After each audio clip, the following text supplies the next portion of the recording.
Adventure of the Whitmores by Josiah Miles Pitchforth. Copyright 2011. The characters in this book are fictitious.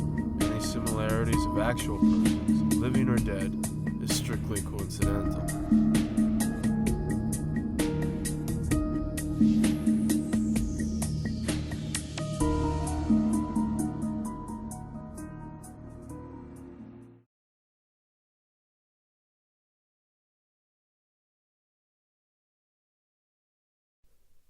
Chapter 1. Through much effort, Troy had long forgotten that his home felt like a condominium. The white walls, the designer furniture, the almost attractive view from the bedroom window. It was some place that a guest would be impressed with, feeling as though he or she might have stepped through the pages of some IKEA catalog. But to live there, that was another story. Home is where the heart is, and it had taken Troy longer than his subconscious might have expected to relax and fall asleep, that is in the figurative sense, between the bleak and sterile walls of this environment. It took years for his suspicious yet silent thoughts to settle. It's true. From his more formative years, he had acquired a taste for this hotel lifestyle. That is, back when he was touring. But every now and then, these silent thoughts would roll back in like a subservient tide. It usually occurred at the threshold of a quiet day when his face was still marked by the folds in his pillowcase. Troy was old, and it could also be said that he was still vainly oblivious to the fact that a man of 43 years of age ought not to have long hair.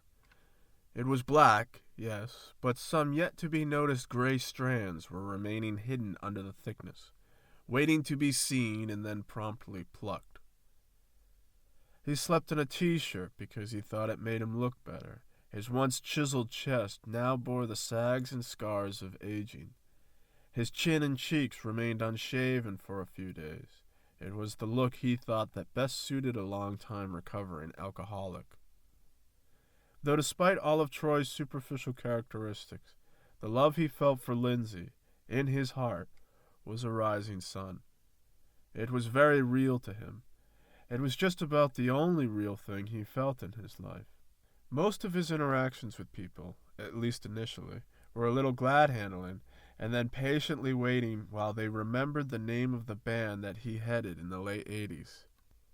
The Hooks, they would finally say, and he would smile and nod. The only time he felt really connected were the times he spent with Lindsay, 15 years his junior. And it pleased Troy to know that he and Lindsay had been together for quite some time now. It was reassuring. It made him think he might be into something for good. It was the kitty that woke him. Trumpet had made her routine reconnaissance mission across the carpeted floor up onto the soft bed and comforter, and perched herself proudly on his chest. She wasn't his cat, she belonged to Lindsay, and this feline's relationship with Troy was that of a skeptic stepchild, each unsure of the other's motives. Troy and Lindsay had been in a relationship for 4 years now, but Lindsay had acquired Trumpet long before she had met her man. Trumpet was an orphan, and Lindsay was a casual savior. She often did charitable things without making a big deal about it, something that had always impressed Troy. He had asked, teased, and pleaded with Lindsay to answer for the fact that she had named her cat after an inanimate object, but she would just smile as her eyes lit up. "Hollywood stars give their babies funny names all the time," she would say. Hollywood stars like the ones that graced the covers of those magazines that always found their way into Troy's bathroom. Staring at these magazines, it had occurred to Troy on numerous occasions that away from all the craziness of Los Angeles, his previous stomping ground, he had finally found the girl next door, a simple girl whom he could love in a simple life. She was not some Hollywood insider or aspiring actress. She was just a gal who liked to read the gossip after a long day of working as a nurse at Our Lady of Mercy Hospital in San Francisco. Troy needed to look no further than the headlines of those magazines to know that Lindsay was a safe place outside of it all. Eventually, Troy had learned to stop trying to figure out all of Lindsay's idiosyncratic nature. All right, so she named her cat Trumpet. What of it?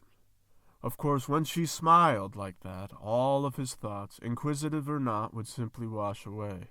It was her smile that whispered wisdom just beyond his reach, ahead of him, across the great divide of two foreign bodies. The same smile could be a bridge or an impenetrable vault. Troy's mind went blank. It was useless to try and poke holes in her logic. This was what attracted Troy to her with such mystical strength. That smile said it all. She lived a small life, but it was happy. Troy's own days of existence had been a gauntlet of both fame and obscurity, from the wealthiest of Hollywood parties to the quiet aftermath of a condo that felt like home. It hadn't taken long for Lindsay's girlfriends at the hospital to come to terms to the fact that, yes, Lindsay was indeed involved with a relationship with Troy Angelo. And there was even one instance in which Lindsay herself actually Googled his name and visited a poorly maintained website dedicated to the now all but forgotten pop band. Trumpet was meowing now. Not much of a toot on that thing, is there? Troy uttered as he licked his lips and yawned. Troy turned his head to one side and saw that Lindsay was gone. The bed sheets were gaped open as if the bed had regurgitated her from the morning slumber. This was normal. Sounds started to click in for Troy. Lindsay was in the kitchen making a pot of coffee. Troy smiled at the tiny beast that stood on his chest. It was striped like a tiger, only with colors of gray and white and black and brown. "I've never heard a trumpet like you before," Troy said, hoping that his humor would be heard and charmed. "What's that?" asked Lindsay from the kitchen. "Oh, nothing," said Troy, swallowing a sigh. Trumpet dashed away as Troy rolled to his side. "Were you talking to yourself again?" asked Lindsay. Troy seated himself at the edge of the bed and hawked a loogie into the trash bin. "That's disgusting," he heard her say. His feet still planted on the warm carpet, Troy leaned back on the sheets and stared up at the ceiling. The excess exhaustion had touched him as if there was this early morning game of tag being played, and he just lost. Troy succumbed. "How can anybody have this much energy in the morning?" he grunted. "Will you feed her?" came the disembodied voice. Lindsay's voice once again filled the bedroom. It had the presence of a clockwork dawn. Trumpet sat in the corner with anticipation eyes, waiting to be fed. Troy lifted himself from the anchor of last night's even sleep, and he approached the day like you'd approach some meaningless execution. Yet today was somehow different. He had something new he would ask, a secret path he had rolled his heart upon to clash with the ultimate proclamation.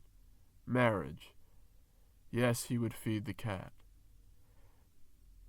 They sat in the car like two figures extended from the same hand. Troy drove. Traffic was jammed like a starving fly in the web of some other life. Lindsay's car had been in the shop for over a week now. Troy was the one. Troy was the one she could depend on, rely on. The radio music was a cold comfort. California traffic was an open artery of constant progress and stagnant change, and there was silence between them. They had passed the roads that changed them. Autumn in California was a special time. It was a ghostly season, barely aware of itself. Troy thought of those roads, of that same time, as he drove Lindsay to work that morning. She must have noticed his mind to be wandering, for that lost look in his eyes was something less than subtle. She opened her mouth quietly to speak, but said nothing. If it had not been for those roads, the two of them, that is Troy and Lindsay, would never have met. And these were not straight roads, no. They wound and turned and slithered much like the course of a man's life. It was the autumn when it happened. The winding roads of Route 9 had become sacred in Troy's mind as he recounted the incident with lush detail over the morning buzz of 100.5 FM. Lindsay said nothing. It was on that day, saddling the 96 BMW motorcycle, that Troy's life would forever change. The BMW F650, it was a sleek design, something that Troy admired. It was built like a Harley but made to be a speedster, the June bug aesthetic at the front and the engine in the middle. The engine gargled fuel around each bend before it let out a smooth purr as the acceleration took place. Troy was always most happy going on these long rides. Sometimes they would even swallow up an entire afternoon. He was never headed to one particular destination or another. It was always much more about getting out of the house. It was something to occupy his time with. By that time, the band had already broken up. Troy had made some smart financial investments, and although the thought of becoming a producer had crossed his mind on more than one occasion, he opted to instead just take it easy for a while and see where life took him. Troy wore a black helmet with a dark visor. It was a good way to maintain anonymity on the off chance that somebody might recognize him. Safety was merely the byproduct of that. True, it might have looked a little less cool, but it did save his life that day. Troy's mind was wandering until it settled upon some dark thoughts. It was certainly not where he wanted to be, and so he felt his wrist turn and the bike accelerate. Those dark thoughts, the death of Franny, were like a plague on what little soul he could muster beneath his thick California skin. It was at the height of the band's popularity, when Troy and all his friends were filthy stinking rich and famous, that Franny overdosed outside the Shangri-La nightclub in Los Angeles. He recalled that night vividly. It was their 15 minutes of fame, and all the women loved him. But he was with Franny, and they had been together since before his fame, or the band's popularity. And, coincidentally enough, Troy was just about to succumb to temptation and go home with another girl when he noticed that Franny was missing. She had died on the sidewalk in the arms of a paramedic. Troy was never able to fully recover from that evening, or to look any of his friends in the eyes again. By now, Troy began to realize that he was going too fast, coming up around a strong bend against the rocky cliffside. He leaned too much until his knee began to get dragged along the pavement and he dumped the bike. The wheels had skimmed over some soft sand and he had lost complete control. His body rolled and bounced and slid, and he laid on his backside in agonizing pain. He knew for a fact, at that moment, that his right knee had been almost completely disabled. Troy didn't get a lot of visitors in the hospital, as he had almost completely fallen off the map. His managers, his friends, his bandmates, not one of them had seen or heard from him in quite some time. Finally, he slowly came out of his shell and began talking to the nurses. It was sheer boredom, but that was when he met Lindsay. She was different from all of the rest. Not just nice, but interesting. He pursued her relentlessly for what seemed like ages, but she was always so coy with him. It was only when he decided to really open up to her that she felt her heart truly captured. She had made some small, harmless comment about him resuming his rock star lifestyle, and he spoke. "I don't see much of that in my future," he had said. She looked at him, almost smiling, her brow arched almost comically to signify the sarcastic "oh really" response. "I'm clean," he said. He answered her unasked question. Her demeanor changed. It became more sincere and quiet. It was even as if she began to move slower so not to offend what she surmised to be a delicate subject matter. "Good for you," she said, in the earnest way that a child might say it, not yet learning of its more passive-aggressive connotation. "Yeah," he said without ego. "I've been this way for a while." Troy had decided not to tell her about Franny. Slightly amazed by his self-restraint, he had decided not to talk about her. "Any particular reason why?" she asked. "Only that I'm tired," he said. "This business," the business he was no longer in, "this business can eat you up." Troy averted his gaze as he knew what he was about to let slip out might catch some unwanted attention. "Or the ones you love," he muttered. If she had heard it, she let it slide. Troy's words were on a roll now. "Tear you apart with pleasure and hollow promises of a happier life." "You really are a poet," she said in a humble response. Troy scoffed. "No one's ever called me that before," but still it felt good to hear. You mean Baby, Baby, Baby, Your Heart Is in My Hands is right up there with E. E. Cummings? Lindsay laughed. I don't know about that, she said, and then continued. But did you really try when you wrote that song? Troy sunk into his bed, a little ashamed. I don't remember, he confessed, though I doubt it. And that was that. She had felt like she knew a part of him that others didn't, and he had felt that this beautiful stranger was letting him in. Their friendship grew, and they continued to speak when Troy was transferred over to the physical therapy wing for his knee. She would swing by on her lunch break and chat with him as he worked out. He liked it.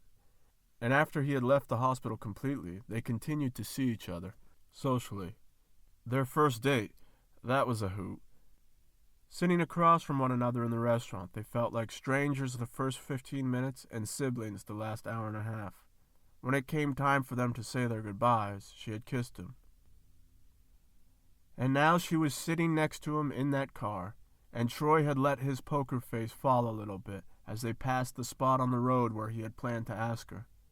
The spot where he had dumped his bike all those years ago. But not today. It wouldn't be today. Today was just all about getting her to work safely. As if she was hearing his thoughts, Lindsay too seemed distant.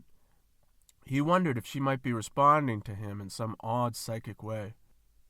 Or maybe it was just a quiet morning, the kind made for wandering minds. Chapter 2. Lindsay's first feelings of San Francisco came to her as she suspected in the usual way. It was the moment she first came across the Golden Gate Bridge. The traffic almost seemed irrelevant on that typically sunny day as the majestic grandeur of the bridge's architecture boasted proudly its strong beams and cable wires. She had just finished her nursing degree at the University of California, Sacramento, and now drove through the subtle sway of the great bridge in her white Mercedes sedan, made modest by age. She was eager and anxious about her new residency program at Our Lady of Mercy Hospital, and the thrill of driving with the radio blasting, after finding a song that suited her, of course, had subsided as she focused more on her surroundings. She spotted the occasional gull that swooped and swayed with immaculate grace as it soared high above the waters below. She kept the window beside her rolled down in hopes of inhaling a little bit of that warm, salty sea breeze, but after moments of receiving nothing but exhaust, she instead opted to keep the windows up and the AC on. To Lindsay, this was her 4th of July. She had felt it, more than ever, that electrifying feeling of independence. It was like a weight had been lifted off her shoulders, and she dared not to think of that weight, not in a moment like that, crossing the Golden Gate Bridge, high above the peaceful blue waters that seemed to invent new shades of turquoise with the passing of a single cloud under the sun's golden rays. Having been what was either affectionately or indifferently deemed a newbie by the working staff at the hospital, Lindsay was gifted with the late shifts and the longest hours. It had gotten so bad that she had even considered taking up smoking. She saw that some of her co-workers were habitual smokers, and she suspected that if questioned, they would swear by its stress-relieving properties. But no, Lindsay thought, she was better than that. With this newfound independence she had acquired came an unexpected arrival of confidence. A level inside of herself began to feel so full, unlike she had ever felt in all of her life, that she became, in her mind, nearly indestructible, bulletproof, and so in turn began to welcome the graveyard shifts and all of their weary episodes of chaos and tedium. It was on one particular night that she met a man whom others on the staff had assured her was a regular. The homeless and the nearby boroughs would often visit the ER for such simple things as an aspirin, or even some clean sheets and a bed to sleep in. It was to the bitter chagrin of anyone who had worked at that hospital longer than 2 weeks, a milestone that Lindsay had not yet met at that time. The man was known as Gabriel, and he would introduce himself that way as well. Full names, or even real names, were a luxury that staffers often forfeited after many times trying to pry information from the often delusional. But Gabriel was different, at least he was that night, for Lindsay never saw him again. It would later be deemed as one of those who knows, who cares kind of things to Lindsay's coworkers. Lindsay had noticed him early on, for his bright eyes with just a little bit of crazy twinkle never left her. It would have creeped her out if she had not been swamped with a million other things to do and think about. Gabriel was an older man, and it would be difficult to pin a proper age on him. His skin was black and weathered, and his spongy beard looked as though it might have been shaven several times unsuccessfully. He had a large multicolored knit cap that kept a mound of dreadlocks in it like babies to a bosom. He wore a members-only jacket that he had clearly purchased or acquired from the Salvation Army, simply due to its out-of-datedness. His jeans were faded and had 2 holes, one on either side of his kneecaps.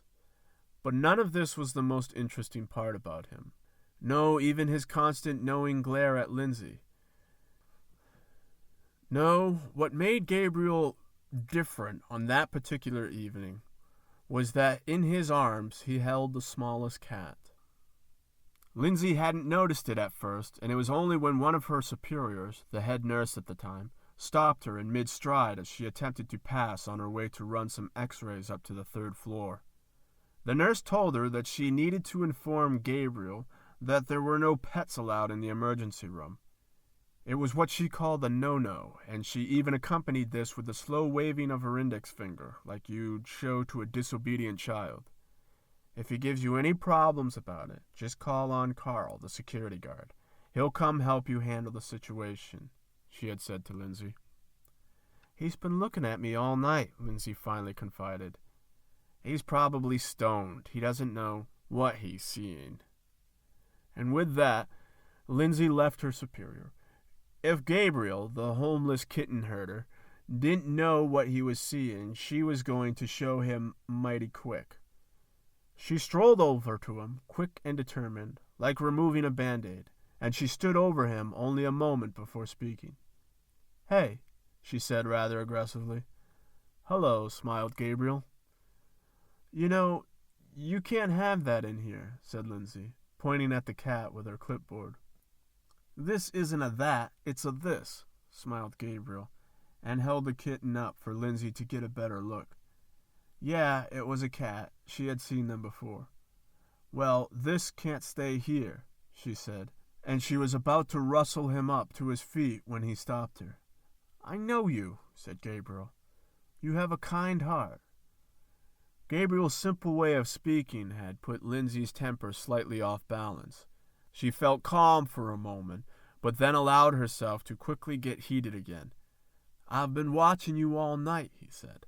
Yeah, I know, replied Lindsay, and it's kind of creeping me out. Creeping you out of what? Asked Gabriel, again with a smile. Out of my skin, said Lindsay. She wasn't going to let him trump her with semantics. Oh, skin? Laughed Gabriel. That ain't no big thing. He was holding the kitten closer to himself now. This is just the car we ride in, he said, indicating his skin, or his heart, or his chest, or his members-only jacket with the one free hand that he had. The kitten had nestled itself into a ball under his armpit with the other. Lindsay finally decided to level with him. Look, am I going to have a problem with you or not? Ain't no problem with me, baby. Gabriel paused only a second. It's just, I can see what you're running from. This just about knocked Lindsay out of her socks. She had to take a moment and see that she wasn't shivering all over. She looked, glanced around the room quickly. She shuddered to think that any of her co-workers could see her that rattled right then. She knew if she called his bluff, he would succumb to her authority. She also knew that if he was indeed right, and the way she feared he was right, she might just lose it right there in the waiting room with all the other nut jobs with their aspirin and cough syrup. She knew what had to be asked. All right, she grimaced in a subtle way, her lips curled like a schoolgirl puzzling over a pop quiz. Just what in the hell do you see me running from? She didn't expect an answer, but she got one, and it was right. "Money," smiled Gabriel. He elongated the word like it was the final piece to some voodoo curse. Lindsay felt the little translucent hairs on her arms stick up as she tingled with an alert worry. She decided to play it off. She decided to act dumb. "Oh, really? Who would ever run from that?" she asked. "A smart young woman," replied Gabriel, still so pleased with himself. "Would you like to buy my kitten?" teased Gabriel. She saw now what he was pointing to, what he wanted. The gold tennis bracelet she had had since she was a little girl. She had completely forgotten that she still wore it. It was the last piece of a home she had left, and she had completely forgotten to get rid of it. This now, she saw, was an act of divine grace. The total liberation was near completion, and she owed it all to this funny-looking man sitting before her, with his crazy grin and his deep, watery eyes. "Sure," she replied, trying not to sound profoundly affected by the whole exchange. She casually took the bracelet off and handed it to Gabriel, who had in turn given her the kitten. In the break room, Lindsay was hot, sweating now, and she gently placed the kitten in her locker with only a timid protest from her newfound furry friend. It was at that moment Lindsay knew she could start her fresh life. Lindsay feared, almost to a state of paranoia, that if anyone around her had learned of her upbringing, that they might look or treat her differently. That would be a prison. That would be an unwanted aura that she could not flee from, no matter how far she'd travel south, when all she really wanted to be was a nurse, and not a potential heir to the Whitmore dynasty. She had always wanted to be a nurse. Of course, there was the early inkling to be a veterinarian, like all little girls dream of at one point or another. Usually around the time they take ownership of some small and cuddly furry pet. No, probably her true calling came the day Edgar fell off the barn and broke his wrist. She was 17 at the time, and he was 26, and drunk. It was during one of Father's many galas at the time, and she had noticed that Edgar had escaped all of the social trappings in the courtyard and had wandered off by himself to do something crazy. She could see it coming from a mile away. It wasn't just a panic. It was an actual vision that came to light.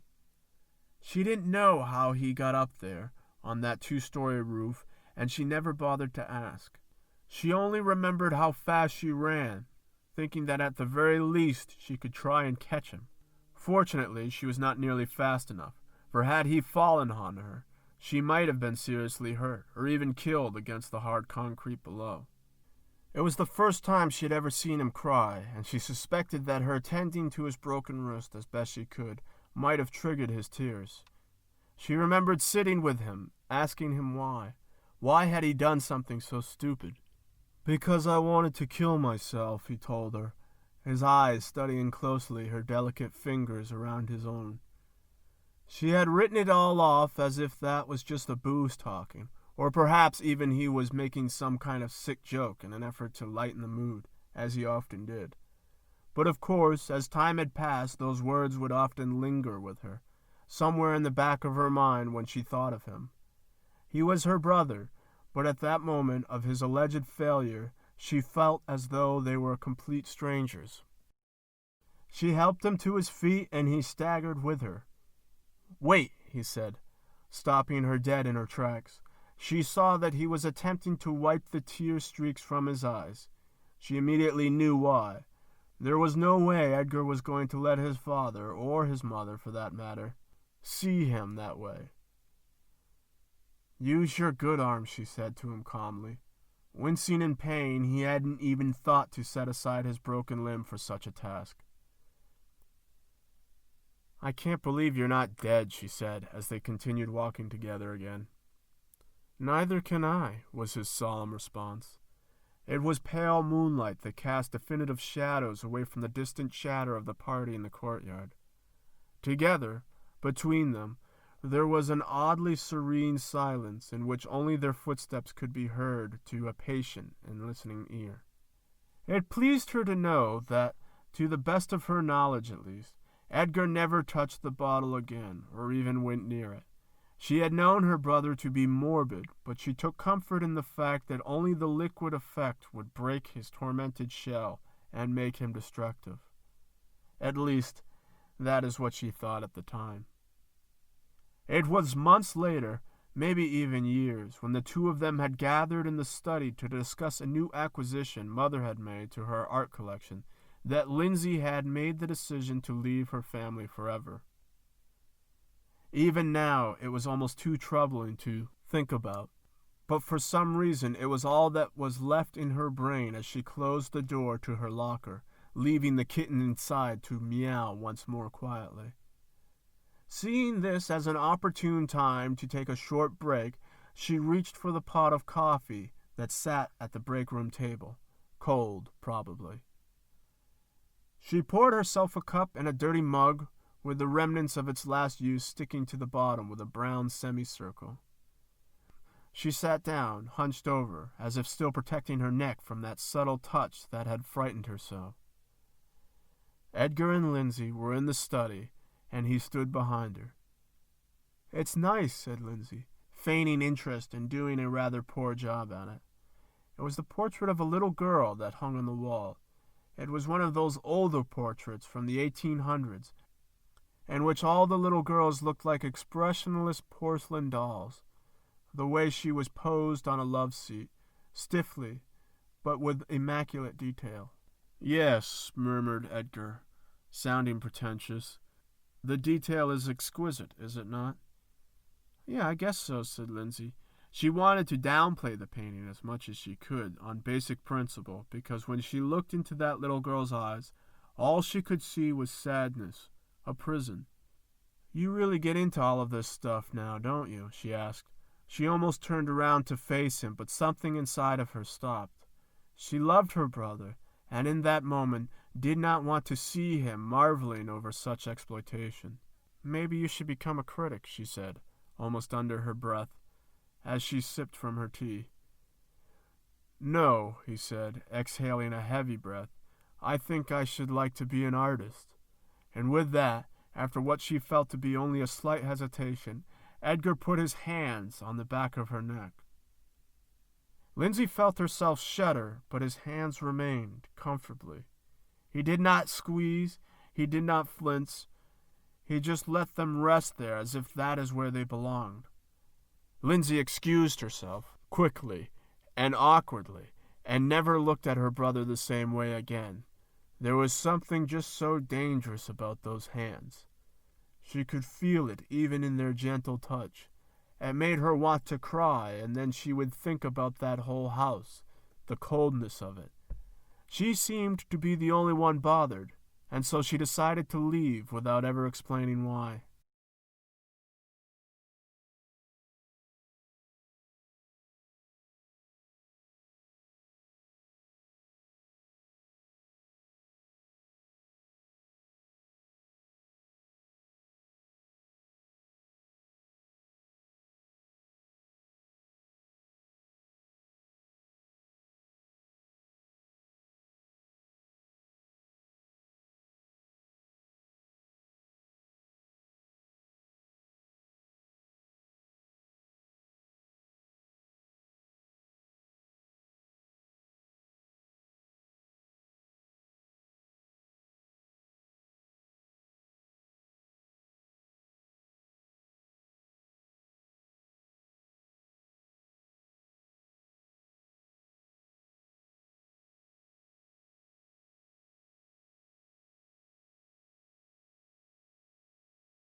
Chapter 3.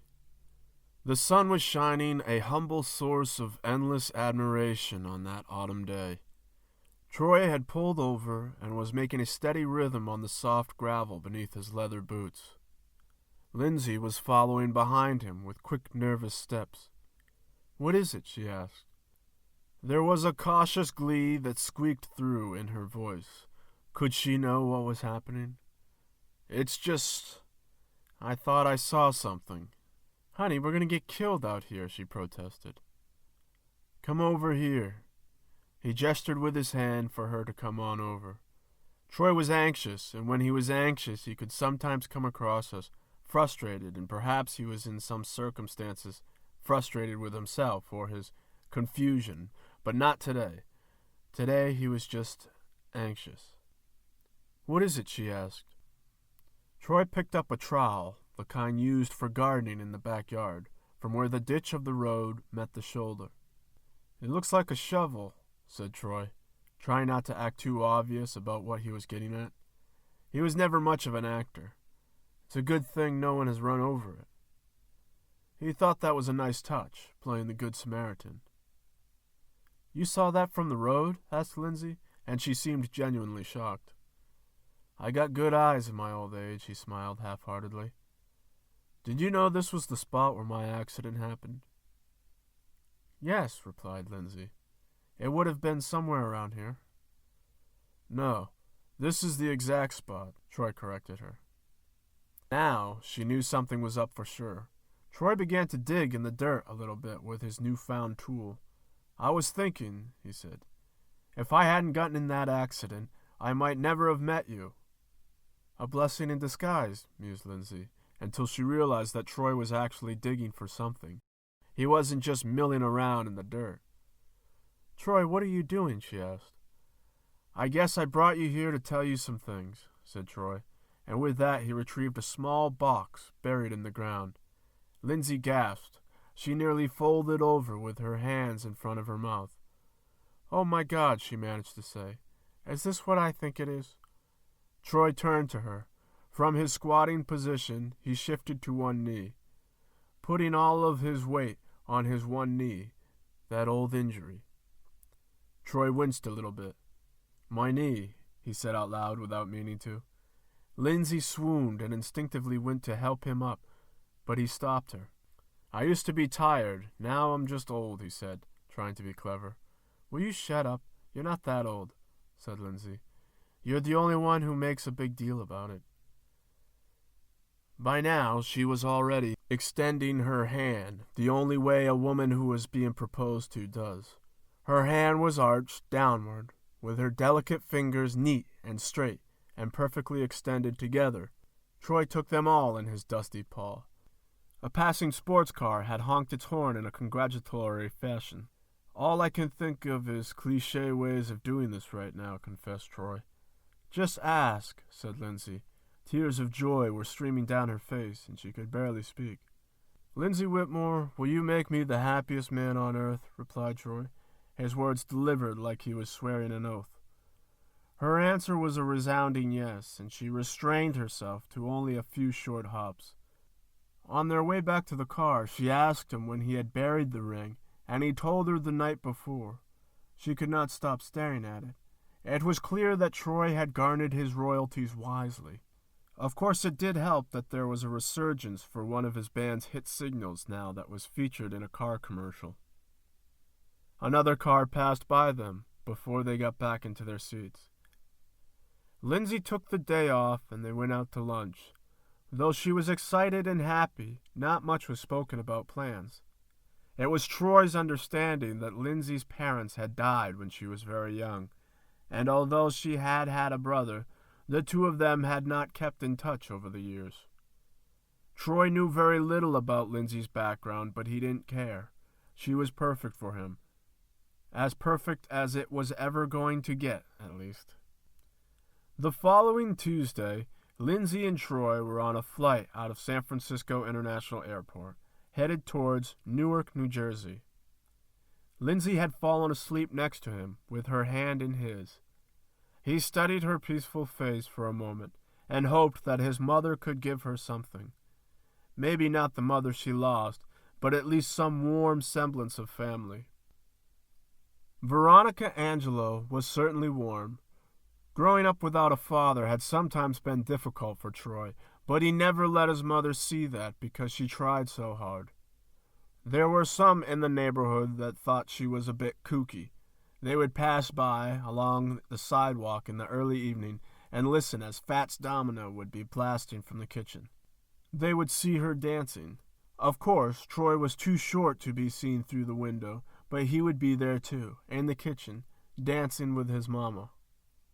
Those were some of the happiest memories, and he had always waited for some biographer to ask him when he thought the musician bug had bit him, just so he could tell those stories about how he and his mother used to dance in the kitchen as she made supper. But of course, no one ever did. His fame did not last that long. Troy felt his body sink a little inside of himself. It had started in his back, just between his spinal column and his lungs, as if the air in them had found another way out.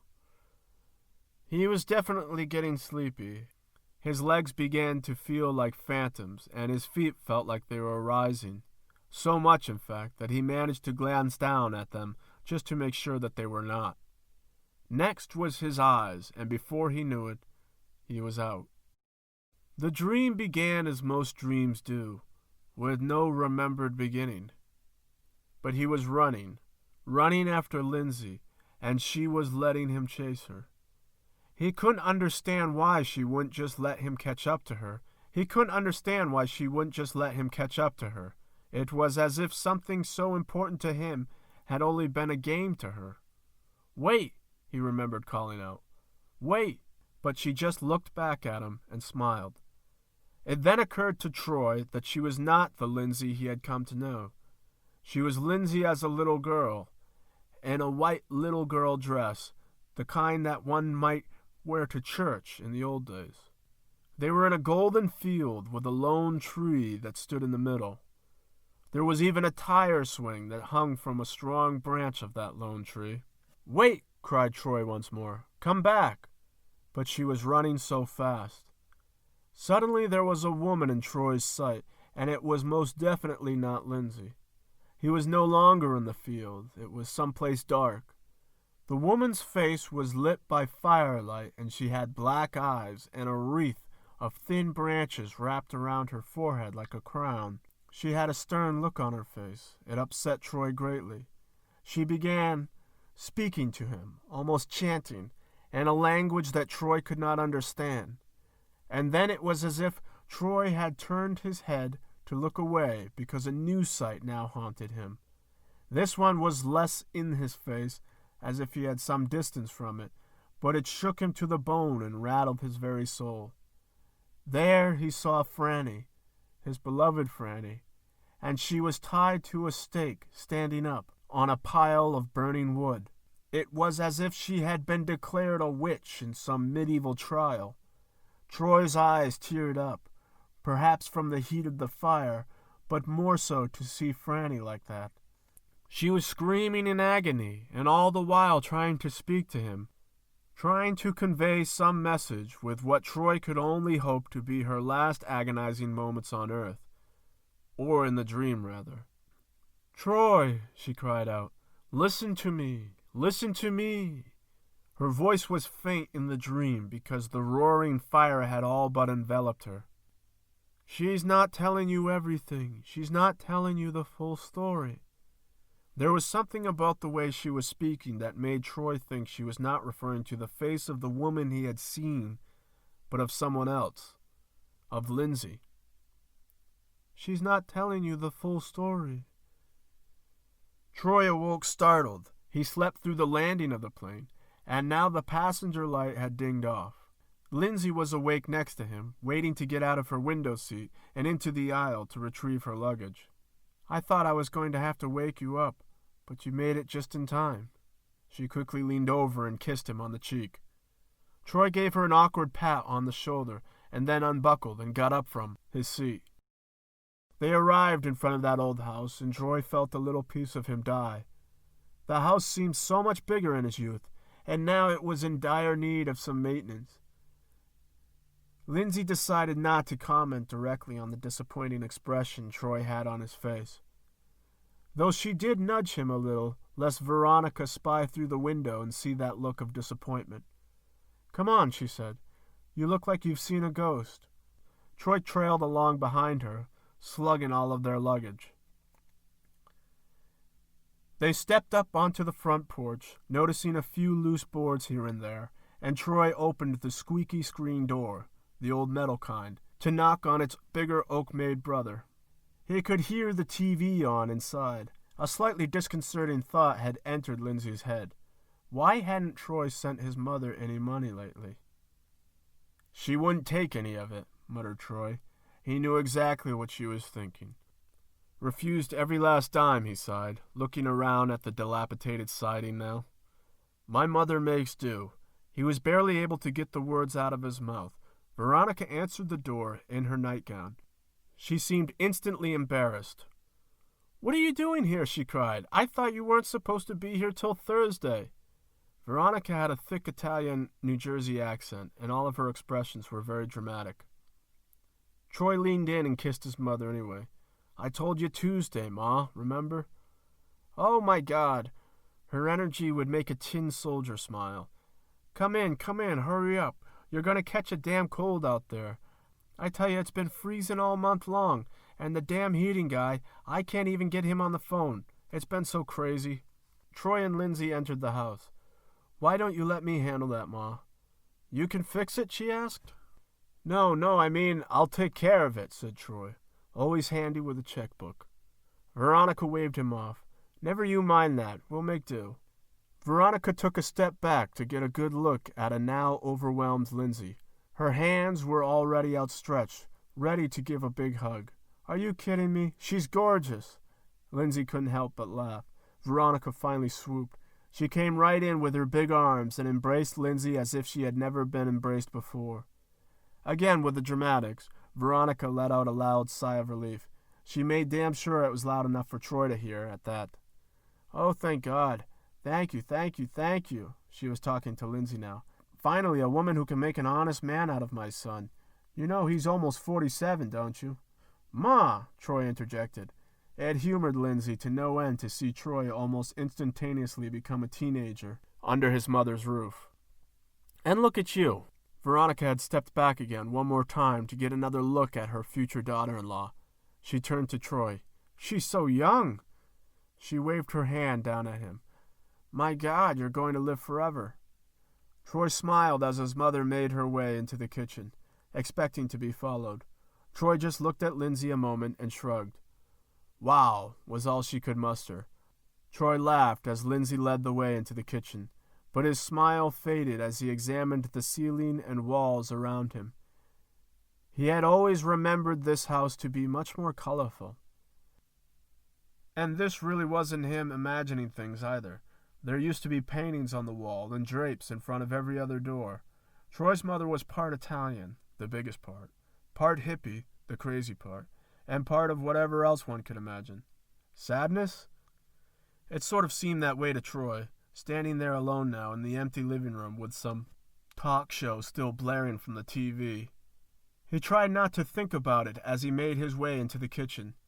After dinner, Veronica and Lindsay sat at the kitchen table and talked like old chums while Troy fussed about in the basement. He had made the mistake of offering to pay for a new furnace, and now it was his duty to go down and fix the furnace himself. Hunched over, he made his way through the low beams and cobwebs with a trusty flashlight in hand. He approached the furnace and examined it, hoping that this would be something he could figure out. While he did so, another haunting vision suddenly came to him. It flooded in his head as if his third eye had suddenly been submerged back into that dream he had on the plane. He saw only quick flashes now, but the strobe light effect was even more traumatizing than anything he could experience in his sleep.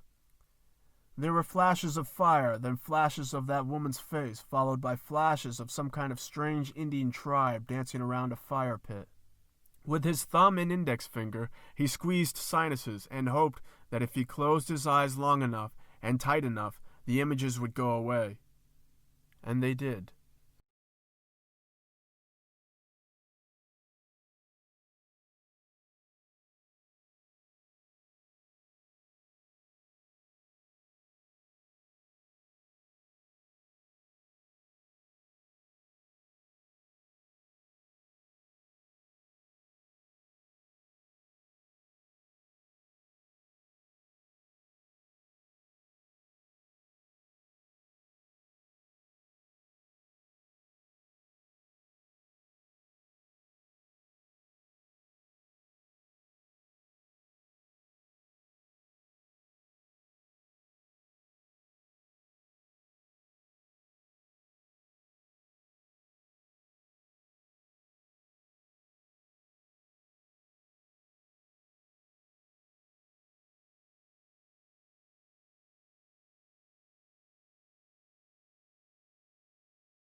Chapter 4.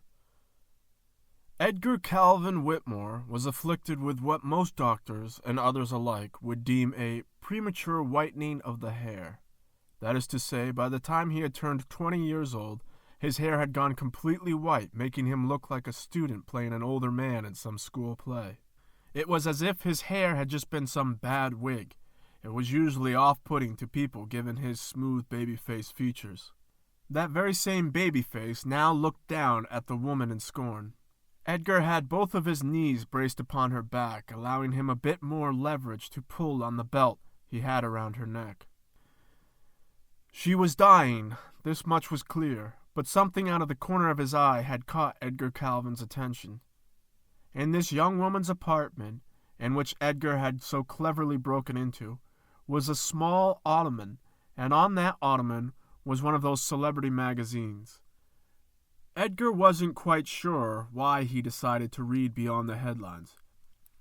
He wasn't usually quite so distracted when perfecting his art, but nonetheless there it was, his sister's name written down there in black and white. Singer/songwriter Troy Angelo to marry local nurse. Edgar loosened up his grip on the belt. He heard the young woman panting. "Heh," he mused casually, ignoring her pleas. "How do you like that?" She was beginning to catch her breath, and so her voice was able to reach a tone above being a whisper. Her pleas would not stop. "My sister's getting married." And for a moment she just stopped trying to flee and looked up at him, amazed that he could be so disconnected from her, the person he was killing. Edgar's next thought was even more puzzling and even farther away from his task at hand. How was Troy Angelo still making headlines? Edgar drove the F-150 down that dark and gravel driveway. The truck was for common use, but that didn't usually mean any of the Whitmores. It usually meant the workers, which is, of course, why Edgar used it. If there were any DNA traces to be found in that truck, he could just as easily point his finger at some of their many workers, documented and undocumented. Edgar pulled into an impromptu parking spot in front of the barn. His father slowly stepped in front of the headlights. The old man did not look happy as he raised a hand up, signifying for Edgar to stop. David Whitmore approached the driver's side window as Edgar rolled it down. "You know, you make me sick," he said, and spit on the ground. Edgar was not nearly as disturbed hearing this as he was the first couple of times, and even the effect on him was only minimal. "I'm so tired of you playing these games, and I can see now this is not something you've grown out of." "Well," started Edgar thoughtfully, "it has been a while for me." David made his way back to the bed of the truck. "I can only assume you got rid of the body," he said. Edgar saw now that his father carried a flashlight, which he then turned on to examine the empty contents of the truck's bed. "Of course," Edgar said, as if it was a silly question. "And you did not bury her where—" "No, never," said Edgar, as a child might say after learning a difficult lesson. David shook his head in disbelief. "My own son," he said. And with that he walked back to the house, the Whitmore Manor, which stood 3 stories tall and held within it 14 bedrooms and 5 bathrooms, a large courtyard, and 300 acres of beautiful wine country. Edgar recalled in his mind the first time his father had found out about his little art project, discovering it merely by accident. Edgar had kept a photo album hidden under his bed in the guest house where he lived. This was a rather obvious hiding spot by anyone's terms, but Edgar never suspected it would be discovered, as the Whitmore family mostly kept to themselves in those large confines of the estate. Celia, one of the many housekeepers, had actually been the one to discover the album, and she had brought it to David in his office one gray afternoon. Her English was choppy, but she conveyed enough for David to understand. In fact, all she really had to do was show him the contents that she had found hidden away in Edgar's quarters. David looked at it only briefly. After the first page, the first photograph, he had seen enough, and knew what he had always suspected about his son. Edgar was a bad apple. It was then that David had made the decision which would now forever haunt him. He would not go to the police. He would confront his own son and get the young man to stop. But as Celia saw it, she was only showing the album to David as a courtesy before she herself would go to the police. David couldn't let that happen. Their argument, in broken English and in broken Spanish, ended abruptly when Celia had fallen back in her hysterics and cracked open her own head on the cold, hard marble floors. David remembered vividly the sight of her, her eyes still open, staring blankly at the ceiling. Blood had pooled out from behind her head and with a magnificent and brightly colored scarlet. David felt tragic. He had always shown affection for Celia in a cordial way. In that moment, something had taken possession over him, and he knelt down beside her. With his first and middle fingers, he touched the blood and then examined it over their tips. His eyes seemed to gloss over, and that's how Edgar had found his father. "What the devil did you do?" cried Edgar. David stared up at his son blankly. He could not believe that the boy was yelling at him. Without speaking, he grabbed the album from his side and tossed it at the boy's feet. Edgar stared at it for a moment, then he began to laugh out loud. It was an obnoxious laugh, almost like a hyena. David couldn't take it anymore. He screamed out loud, and with all of his might. Edgar quickly fell silent to the heels of David's guttural roar.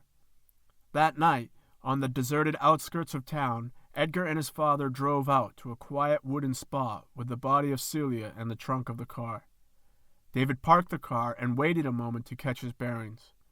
Edgar waited for his father to speak. "We speak of this to no one," David finally said, not looking at his son, only fixated dead straight ahead in front of the steering wheel. "Of course," came Edgar's obvious response. David got out of the car. The clunks and squeaks of the driver's side door were all that could be heard in that hollow air. And then slam! David had shut the door and was making his way to the trunk. Edgar came out after him, a little less dramatic. They buried her that night under the soft dirt and a sheet of stars that shined above them like Christmas lights. "Why'd you do it?" asked David. Edgar just looked at his father a moment. "I didn't," he said, almost childlike. "Not her," replied David sternly. "The others." "It's just who I am," said Edgar. "Do you wish to stop?" asked David.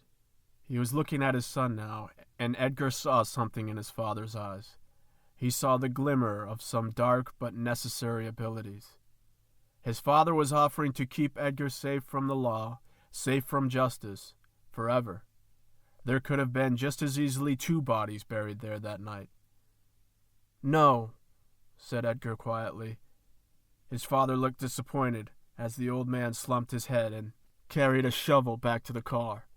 And now here Edgar stood over a naked woman's body in a strange apartment, her apartment, reading what he thought to be an interesting article in the kind of magazine you'd find waiting in line at the supermarket. He was casually eating a tuna fish sandwich he made from the young woman's kitchen. "Do you have any of this guy's music?" he asked the dead body, not expecting an answer. He received none. The Hooks.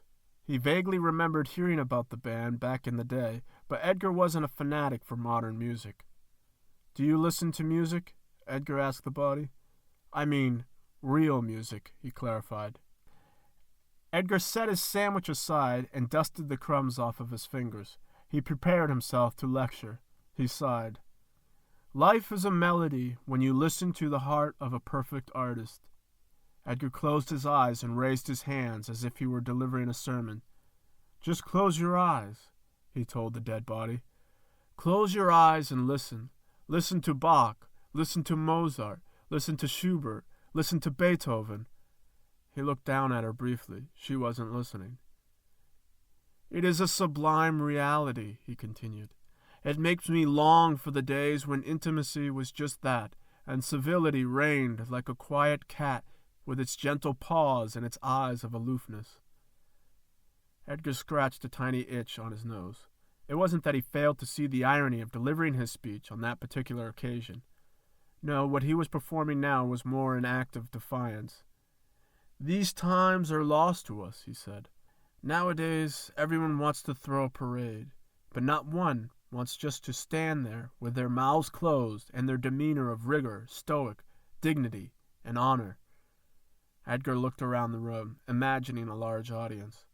The thought of celebrating all of life's liberties is enticing, but how true it is to keep these methods of glory firmly in the heart, like a man. He imagined now an applause. I stand on the beach of modern civilization, looking off into that vast horizon of fear and apathy. I am the ultimate stranger. It is my admiration for such scale that keeps me from crying. It is my loneliness that keeps me from singing. My eyes are an anchor and an albatross to the follies of a land that seems so decadent and audacious. He looked back down at the dead woman now. Reality. The depression is relieved only by a soft concerto. And with that he slowly waved his hand as if through water to conduct his invisible orchestra. All of the sins of the bourgeoisie remained balanced by the ballads of something classic. He left the apartment without further ado and never thought of it or her again. Edgar Calvin Whitmore was truly insane.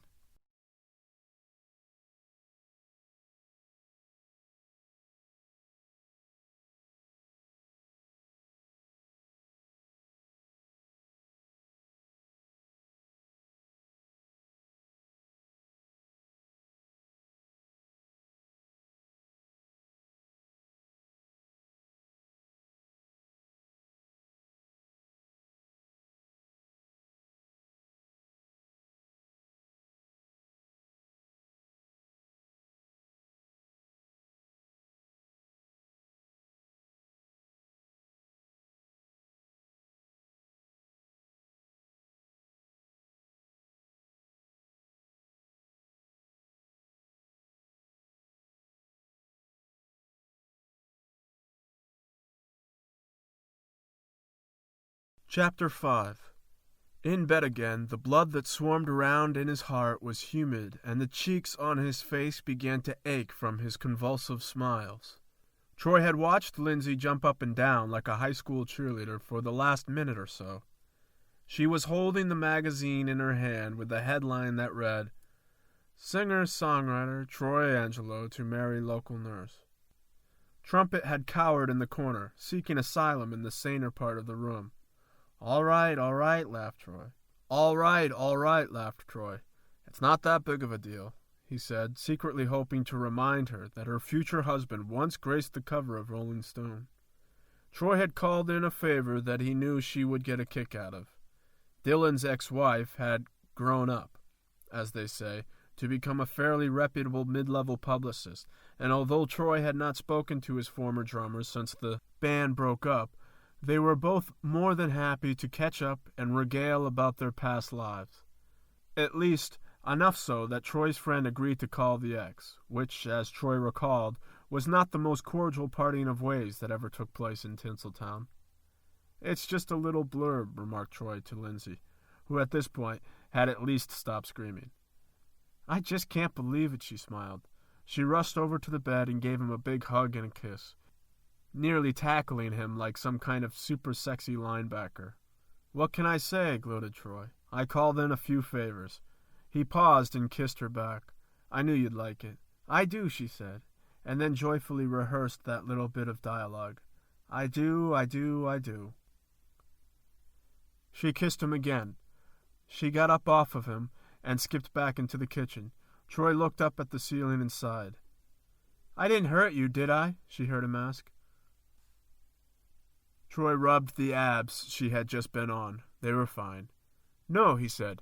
I just think I might try and catch 40 more winks while the day is still young.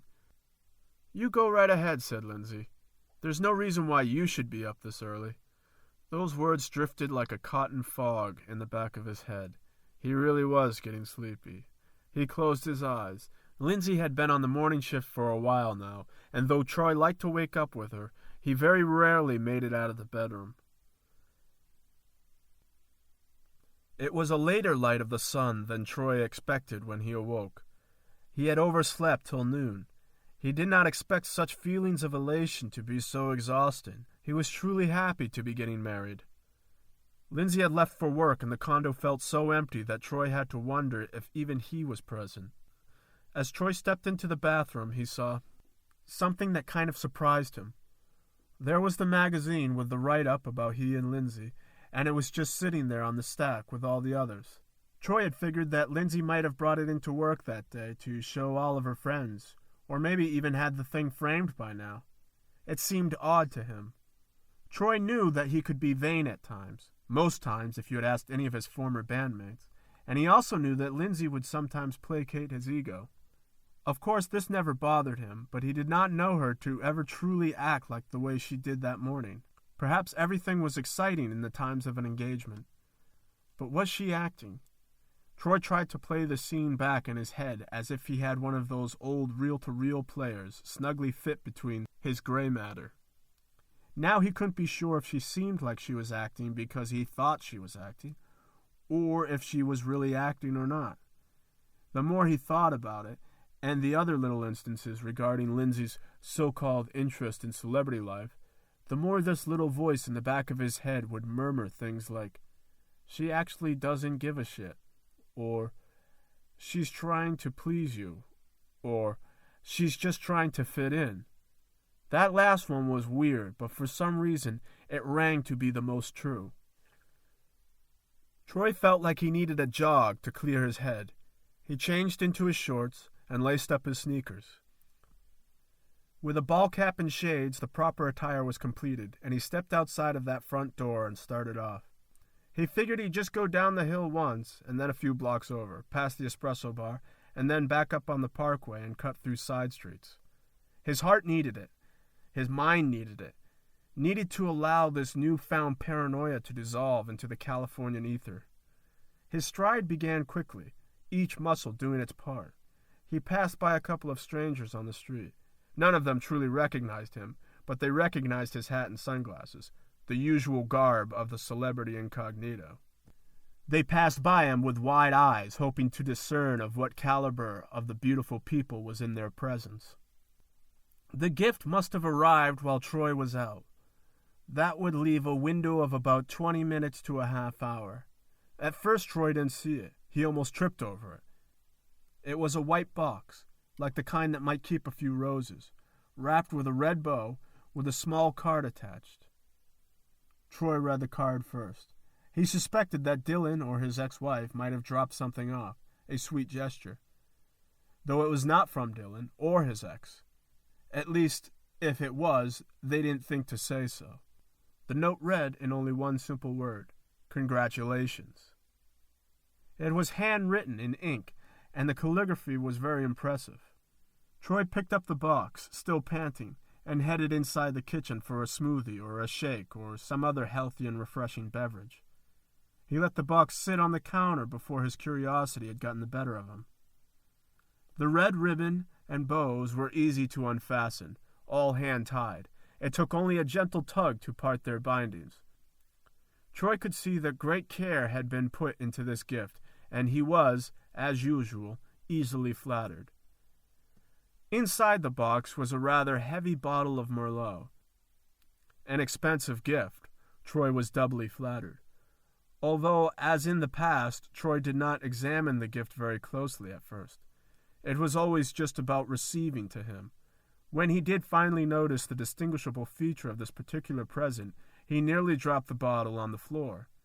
It was odd that this shocked him so, but, nonetheless, the creepy feeling just came over him. Through a sliver in his waking mind, thoughts of his nightmare had spilled out in quick flashes of fire and faces. The label on the bottle is what had him.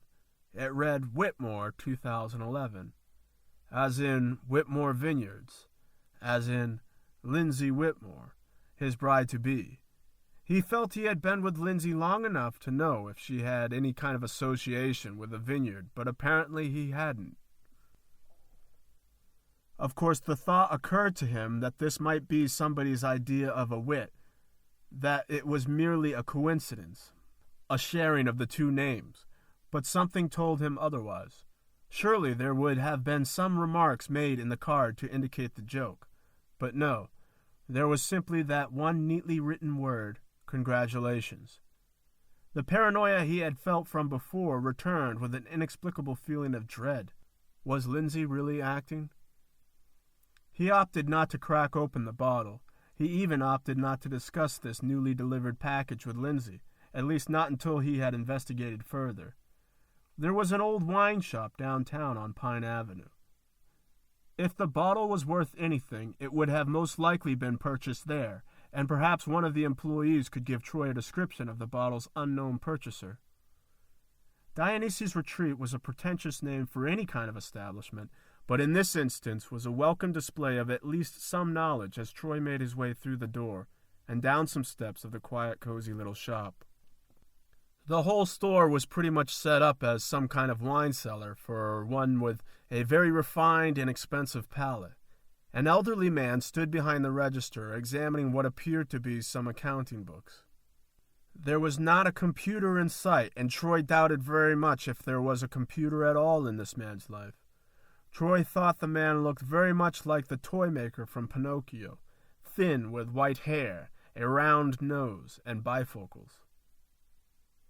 Troy had the bottle of wine back in its box as he approached the counter. He was nearly knocked off his feet by a large man of about half his age, carrying boxes. "Pay no attention to him," said the toy maker, not looking up from his books. He was making notes now. "He's deaf and dumb." Troy made an odd face. He didn't think anyone ever used that term before. The elder man did not see his confusion and just kept right on talking. "Do you know what you want?" he asked, almost slightly annoyed that a customer had stepped foot in his store. "Yes," said Troy. "I want help." Finally, the old man put down his tiny pencil and looked up at Troy for the first time. "I have questions about a gift I've received." "You're not some pony dentist, are you?" Troy thought, befuddled for a moment. "Oh, right," he said, making an effort to at least acknowledge the old man's quip. "'Cause of the gift horse, examining the mouth of a gift. Never look a gift horse in the mouth." "That'll be enough," interrupted the old man. "If you didn't think it was funny, there's no reason to laugh." The old man's demeanor was not aggressive, just short on patience. Troy took the bottle of wine out of the box and held it up for the man to see. "It's this," he said. It didn't take long for him to realize that it would be impossible for the old man to read the label on the bottle from where Troy stood. The old man bothered with his glasses a short moment. "Well, let me see," he said. Troy brought the bottle over to the counter, and the old man took it in his hands. The bottle was examined for what seemed like an eternity. "I was just wondering if this was something that might have been purchased here," said Troy, filling the gap of silence. The old man looked at him, and for the first time Troy saw the cause of silence. It was absolute shock. "Who gave you this?" he spoke deliberately. "I don't know," was Troy's response. "I thought that you might be able to tell me that, if it had been purchased here." "No," said the man quickly. "It was not purchased here, I can assure that." He held the bottle still, taking another glance at the label just to make sure. "This is a Whitmore, very rare, and I'm prepared to offer you a great deal of money for it." "Well, I'm not interested in selling it," said Troy, a little insulted. It occurred to him in moments like this that he was usually dressed down, given his bank statements, and that opened the door for him to be treated a little bit differently in establishments like this. He began to feel a bit worn out of his clinging desire to look like a musician. "I just want to know who gave it to me," continued Troy. "That I cannot tell you," replied the old man. "But you can't buy this wine anywhere. Ever," he said. "What can you tell me about it? The Whitmores, I mean." Troy was referring to the family now, which caught the old man slightly off guard. "I don't know," he said. "I've never met them personally, and I'm not in the habit of spreading rumors." "Just this once?" asked Troy. "Do you know if they have a daughter or a granddaughter?" The old man shook his head. "Yes," he said, "but quid pro quo."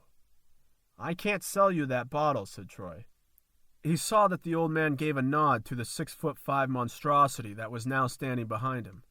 As big as the young man was, he had the face of a child, and when Troy turned to get a better look at him, he saw that the boy was smiling at him, with a bit of drool dripping from the mongoloid's mouth. "You can sell it to me, or you can give it to me," suggested the old man. Troy reached over the counter for his bottle, but the old man was quicker and withdrew. He suddenly felt grabbed, as he was, by the old man's helper behind him. The helper had Troy in a squeeze, which quickly became a back-cracking bear hug. "I'm sorry," said the old man calmly. Troy struggled to breathe. What is this, some kind of joke?" stuttered Troy. His face was turning bright red now. He could feel the last pockets of air escaping his lungs. "It's just," the old man started. "Well, he thinks you're trying to rob me." "Let me go!" cried Troy. "Ever since the coloreds moved in about 30 or 40 years ago, well, we've had several instances."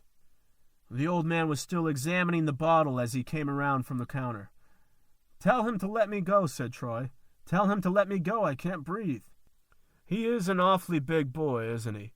Troy began to kick his legs, but he squirmed in the air as helplessly as a fish out of water. "Perhaps now would be a good time to discuss price, Mr. I'm sorry, I didn't catch your name." "Is this how you conduct your business?" shouted Troy. "No, generally no," replied the old man. "But since this bottle is so clearly stolen, given the fact that there's no way someone like you could ever afford it, I don't think either one of us is in any position to discuss business methods." "I told you," said Troy, "it was a gift." "And now I must have it," said the old man. "So perhaps I just take it from you, and my boy here doesn't break your back. Of course, you can always go to the cops and explain to them how you anonymously received a priceless bottle of wine, looking like this, but I don't think very much they'd believe you." "Do you have any idea who I am?" cried Troy. "No, I don't," said the old man casually. "As I stated earlier, I did not catch your name. Perhaps it's for the best." "You're psychotic," barked Troy. "No, I'm not," smiled the old man. "I just know a good thing when I see it. You'd understand completely if you had any idea of what you were holding, any class at all." Finally, one of Troy's kicks had landed, and landed hard. His captor had relinquished the death grip, no doubt to attend to what must have been a very sore shin. Despite the fact that Troy had not ridden a motorcycle in years, he still saw no harm in strutting around in those special heavy boots of his. He figured they'd just about paid for themselves at that point, as he began to struggle free. Before the old man had time to react, Troy had reached towards him and had gotten a good grip on the bottle. He yanked it hard from the old man's hands and bolted for the door. "After him!" he heard the old man shout. Being down in that dark basement-like store, Troy was not prepared for the bright burst of sunshine he got as he stumbled out into the parking lot. Troy took a moment to catch his bearings before he quickly started off towards his car. As he reached the driver's side, he could feel the presence behind him. Without thinking, he quickly spun and swung with all of his might. The bottle shattered against the Mongoloid's face. It was as if the whole thing happened in slow motion, and Troy could see every wincing detail. "Shit," Troy thought as he watched the big boy tumble backwards to the ground. "No!" he heard the old man cry from the doorway of the store. Pinocchio's toy maker now looked as animated and as exaggerated as even Disney himself could have imagined. He had his hands over his cheeks, then up in the air. Then they were waving about as he jumped up and down. "Oh, God, no!" Troy didn't waste any time opening the driver's side door. He quickly got in. A beam of fractured light caught his eye, though. There, on the tar, was a large shard of the bottle's glass with the label still intact. Though it was stained red by its bottle's contents, Troy reached out and grabbed it. Troy reached out and grabbed the labeled glass quickly and with such vigor that he gripped it and cut the palm of his hand. He didn't care, though. As far as he was concerned, he had all that he needed, the label. He slammed his car door and sped off quickly.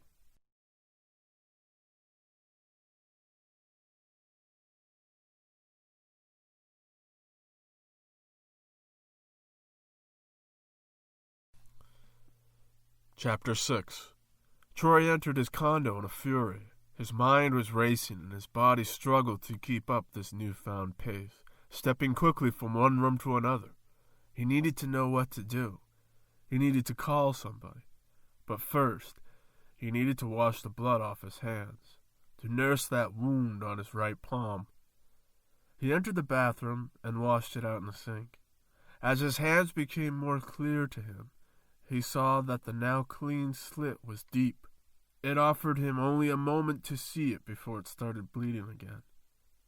The water was hot, and so were his feverish thoughts. He didn't know what was happening to him. 2 more flashes entered his mind, like the images of the woman and the images of Franny. But this time they were of the old man first, grimacing at him closely, and then the old man's helper. The bloody face of his assailant was smiling an odd and disturbing smile.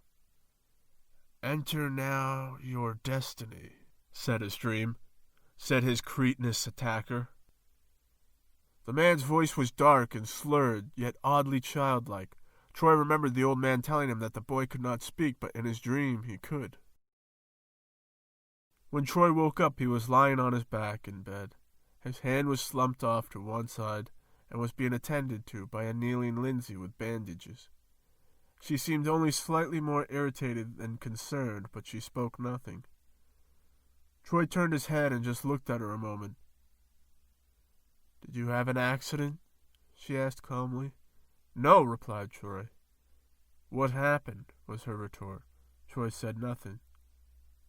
"Do you remember anything?" Still, Troy said nothing. "Do you remember calling me?" she asked. This startled Troy. For what he thought he was withholding from her, he now realized that he himself did not know. Troy shook his head. "What did I say?" he asked, surprised that he was even able to talk, given that his voice came out lost and ghostly. Lindsay frowned and sighed. "You don't remember." It wasn't a question she asked, but a simple, disappointing apprehension. "No," he answered. "Have you been drinking?" she asked. "No," replied Troy. Lindsay stood up and walked away from him. Troy looked down and realized that his shirt was stained with wine and that he reeked of Merlot. Lindsay returned to him. She was not going to let this fly. "The fact that you can just sit there and lie to me—" "Me?" asked Troy, interrupting her. "Me?" He was definitely finding his voice back. "What about you?" he said. "Who are you?" he shouted. "Your hand has 5 stitches in it right now." Her demeanor was cold and unrelenting. "Try not to get too excited or make a fist." "You know I would never hit you," said Troy. "I just want to know, that's all. I think you know what I want to know." "What happened to you today?" "There was a gift," started Troy, "on the doorstep." "A gift?" "Yes, a bottle of wine." Troy paused, contemplating whether or not he should relinquish all of the details surrounding his incident at the shop. A very expensive bottle of wine. "My family's wine," said Lindsay. Finishing his thoughts or confirming his suspicions, she was not quite sure. "Yes," said Troy, "I believe so." He looked up at her. "Who sent it?" Lindsay did not want to answer that question. "How did you cut your hand?" "Why won't you just answer me?" snapped Troy. "You're keeping secrets from me." Troy sat up and planted his feet on the floor. "If this marriage is going to be complete, there must not be any secrets between us. Like who you are." "You know who I am," snapped back Lindsay. "And where you come from," was the heart of the matter, was what Troy really wanted to know. Lindsay let the moment breathe. She let Troy breathe, let him regain his composure. "I come from a very rich family," she finally said. "Why didn't you just tell me that? Why did you keep that a secret?" "Because I'm not comfortable talking about it." "Not even with me?" asked Troy. She shook her head. "No, not even with you." "Well, I think it's time you start getting comfortable, don't you?" "Where's the bottle now?" asked Lindsay. "I smashed it. That's how I cut my hand." "Good," replied Lindsay. Troy was puzzled why she didn't feel the need to inquire further as to how the bottle got smashed. That's a good sign. How is that a good sign? Asked Troy. The fact that you refused it. I didn't refuse it, said Troy. I smashed it over some retard's face. My brother? Asked Lindsay. Your brother? Well, no, I suppose not, but then again, maybe, seeing how as I never met the man, seeing as how I don't know shit about you. Lindsay sat next to Troy quietly. There was silence between them. She put her hand around him, letting her soft fingers caress the back of his neck.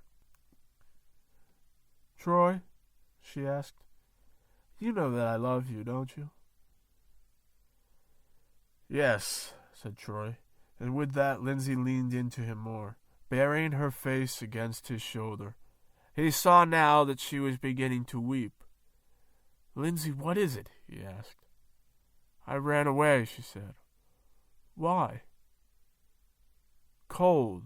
It was just so cold, she said. I didn't want any of it. As Troy listened to her, he wondered himself if he had in fact wanted any of his fame or fortune, or if he was just looking for what he had in that moment. It's all right, he said, and he kissed the top of her head. What we have is warm. Yeah, she said. It was then that Trumpet had jumped up on their laps. Lindsay began to laugh, and even Troy cracked a smile as the kitty looked up at him with wide eyes of wonder, finally accepting his presence. Do they know about us? He asked. Edgar must have found out, she said. Leaving a gift on the doorstep? That seems like him. Edgar, your brother? Yes. They should meet me, said Troy. No, replied Lindsay. She shook her head again slowly. No. We can bring warmth into that house. No, we can't. You're still not talking to me, said Troy. Troy was not experienced in being much of emotional support for someone, but he felt himself beginning to learn. Yes, I am, she said. No, you're not. You don't understand. No, I don't, he said. They should meet me. There are strange things there. What, strange? Laughed Troy. You've met my mother, and you want to talk to me about strange? Troy thought if he kept the mood light, Lindsay would be more apt to talk to him. Lindsay tried to smile. It's a little different than that, she said. My family, there are mysteries with them. What do you mean? I don't know. It's difficult to explain. Well, if you're not going to tell me, I'm just going to have to find out for myself. No, she finally said. I'll take you there. She looked in the eyes of her fiancé with a worrisome sense of uncertainty. There are mysteries to where we're going. Troy smiled and put his arm around her, but as he held the woman he loved when she wasn't looking, he began to think of those troubling visions.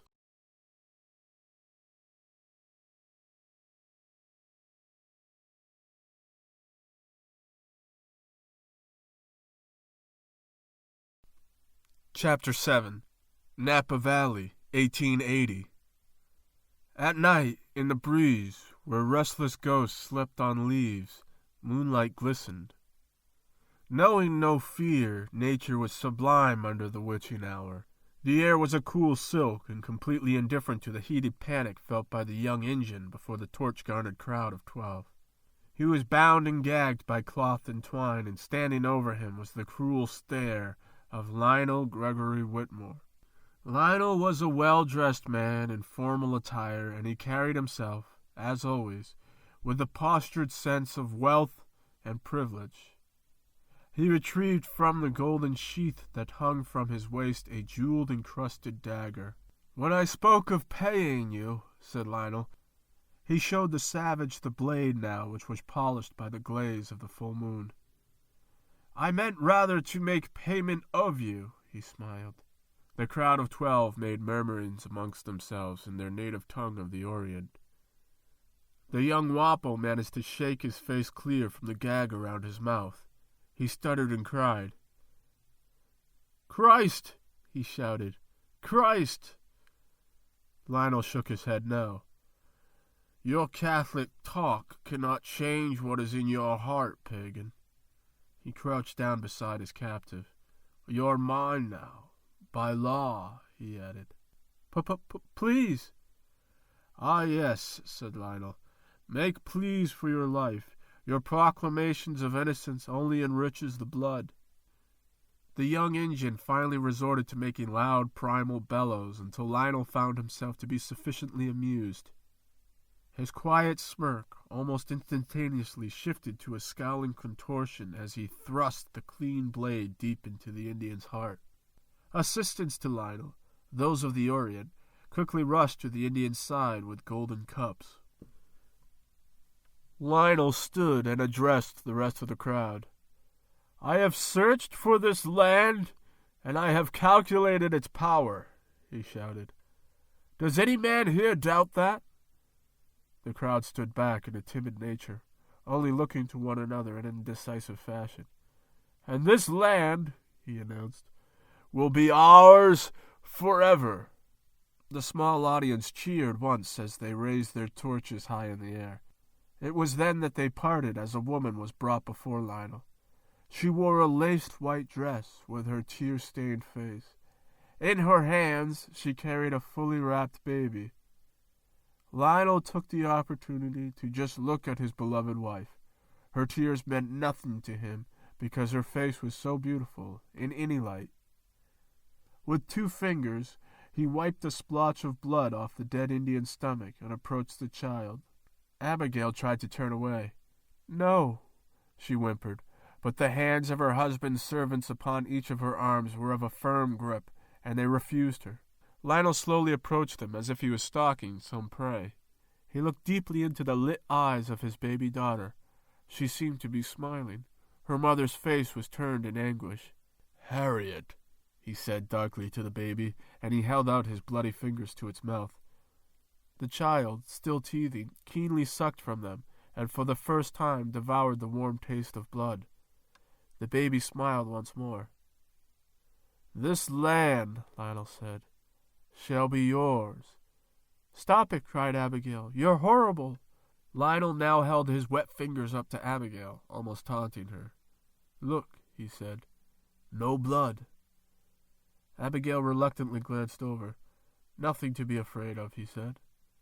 Abigail fretted over the fact that her husband did not lie. Young Harriet had taken to the blood as if it were mother's milk. She saw her husband now with his seductive sternness that thinly veiled his insane obsessions. But if you do not learn to bend to my will, Lionel started, I will feed you to our daughter. Abigail couldn't help herself. She cried out upon hearing this. You're a monster, she shouted, barely looking at him. I am a god, said Lionel, and this land is my master. Lionel and Abigail Whitmore lived in a glorious Victorian manor that overlooked what by today's standards would be a modest vineyard of 93 acres. Their views of the field and its workers from the front porch were flawless, and the rolling hills of the surrounding landscape seemed like some kind of mythical burial ground where once ancient behemoths would come to pay respects to their buried brothers. A lush green and gold palette from God's easel saturated the earth and housed a variety of birds as well as some small vermin. Abigail held her child tightly as she paced the wooden planks of that front porch. Under the warm Californian sun, with a bounce in her step, she would sing to her child lullabies, though secretly they were more for her. The soothing melodies helped her escape the household politics that she prayed her daughter would never realize, despite knowing that it would be inevitable. Lionel Whitmore was a studious young man when the two of them met. He had been attending university and was learning to become a doctor. Abigail always thought of him as a good man, certainly suitable, but there was little about him at that time that could distinguish him from her other gentlemen callers, save for the fact that he was painfully quiet. Knowing that he never took to drink that often, or gambling for that matter, was enough for her to envision the two of them living very peaceful lives together with a family. It was a grave mistake, one that she could not hope to return from. It had all started when Lionel had finally graduated from his schooling and received a celebratory gift from a family friend of his. The gift was a very old book that looked unread as its binding was held finely intact despite its long-standing date of publication. Lionel barely acknowledged the book until one summer in Oxford when he fell mildly ill. He began reading it in bed until all hours of the evening, to the point at which Abigail thought that the book might have actually been hindering his recovery. "You need your rest," she would say to him, but his responses were usually blank or vacant. If Abigail knew one thing about her husband, it was that he had an unquenchable thirst for knowledge. She accepted this, opting not to find it a bit uncomfortable. Abigail's father was a very influential pastor at that time, and she was raised in a strict religious household. She often thought that Lionel's little game of questioning her regarding matters of man's science was sometimes cruel and meant to poke fun at her. He would begrudgingly stop such chastisement when she insisted, sensing her to be on the very edge of her soft, lovely voice. But the book would never leave his hands. That was one battle she knew early on that was unwinnable. She found herself having to interrogate her husband's inquiries regarding the book's content, but she would receive no more from him than a few short replies. Things like, "It's very interesting," and "It talks of geography." "Talks?" Abigail would laugh. "How could a book talk?" But Lionel would lash back at her with a bitter fury that she had not seen during their engagement. "It's merely an expression. Do you take me for a fool?" She would attribute this short temper as some sort of defense in the name of Lyle's inherent curiosity. When Lionel told her that they would have to move their lives to California, she was 3 months pregnant with child. She resisted, but there was no one in her life to speak on her behalf, and her own voice was much too soft and lovely. It would be a year later that Lionel and Abigail would see completion of the Whitmore family vineyard, and Abigail herself was still without answers. It was with the passing of time that Abigail had begun to learn that her husband had become a vessel for some very dark secrets regarding the land that they now inhabited. She noticed now that the book would never leave his hands. "Why don't you try reading the good book?" she would protest in a heated argument concerning the chaotic transition Lionel's studying had pulled them through. It was then that Lionel would angrily send her out of his house, where she would stroll upon the front porch with Harriet in her hands and sing lullabies. That afternoon was no different, save for one horrifying fact. As Harriet began to fuss a little in an inoffensive way, Abigail began to secretly plot in her own mind. She could no longer allow herself to be soothed by her own lullabies, the kind that would remind her of her mother. After what she had finally seen the previous night, she knew she had to flee, had to escape. But with what? She felt as though she owned nothing but the responsibility of Harriet, and she could sometimes feel the suspicious, watchful eyes of her husband's loyal field workers, the Orientals. She had to run away. She would do it that night. She would flee for the nearest town and write quickly to her family back in England. She wept silently as the sight of the savage in that horrible ceremony plagued her thoughts like wild brushfires of unwanted clarity. She gently patted Harriet's soft, fleshy back and stared out among the fields. Her husband was a murderer, and no one seemed to care. No one seemed affected at all. There, she spoke to Harriet tenderly. "I will keep you safe. I will take you far, far from here."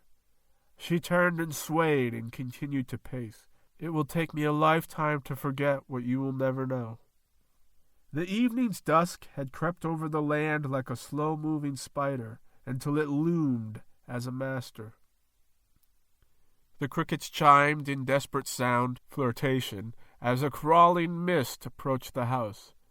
Inside, Lionel and Abigail sat across from each other at the long candlelit table. There were no words spoken between them, only the indiscernible musings of an infant cooing. One of the caretakers approached and lifted Harriet from her seat and brought her to the other room. Abigail reached out to her daughter as if to say something. Lionel took notice.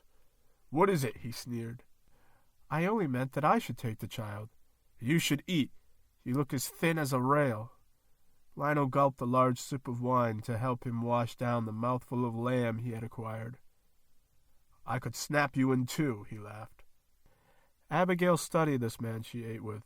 She wondered if he was in fact some kind of impostor, or if Lionel had somehow managed to suppress his true self from her during all those times of courtship. "You seem to be in high spirits this evening," said Abigail with cold emotions. Lionel was oblivious to her subtle anguish. "Ha, ha!" he snorted. "I am." "Despite last night's turmoil?" Lionel nearly dropped his silverware as he glared like a trapped animal, stunned by its attacker, but ready to fight for its life and enjoy the battle. "You speak of what, exactly?" he growled in frigid pronunciation. At first, Abigail thought not to answer, but her courage got the best of her. "I speak of what took place last night." Lionel slammed his fist against the table, rattling the precious china. He half rose from his seat, leaning forward and roaring. "You're an insolent child!" he shouted. Abigail flinched, regretting her decision to speak up, but now committed. This was going to be her last night in the household. She had to be sure of that. "Call me what you will, but you and I both know what you are," she said. Lionel stood up completely now, and he hurried over to his wife. He grabbed her by the arm, but she broke free from his grip while still remaining seated. "I will finish my dinner, thank you very much." And with that, Lionel slapped her hard across the face. "No, you will not," he roared. He ripped her from the chair, and she stumbled to the floor. "You're possessed by this rage," she cried. "Nothing owns me," he declared as he dragged her out of the room, the dining staff choosing not to notice as they began to clear the plates. Shortly after the incident at supper, Lionel locked Abigail in the attic of that old Victorian manor, something that had never happened before. This is it, she thought. She was almost grateful for the unprecedented punishment, the cruelty, because it gave her the omen she needed to know that that night would be different. She would do something different. She would run away with their child. She heard the crying of their child, Harriet, accompanied by the creaking steps that led to the attic. The door flung open in a burst of fury, and Lionel quickly handed the child over to her, as if it was going to explode into flames. "Here!" he shouted. "The baby won't stop crying. It's keeping the entire house out of order. You will watch over it tonight." And with that, he was gone. "Yes," said Abigail quietly to the empty room. "I will watch over it." She cradled the child in her arms. Tonight and forever. The attic was clustered with, among a great deal of other things, coils of rope. Planning her escape was almost too easy for Abigail, as she thought that Lionel's greatest weakness was his ego, that he could not think that she would ever leave him.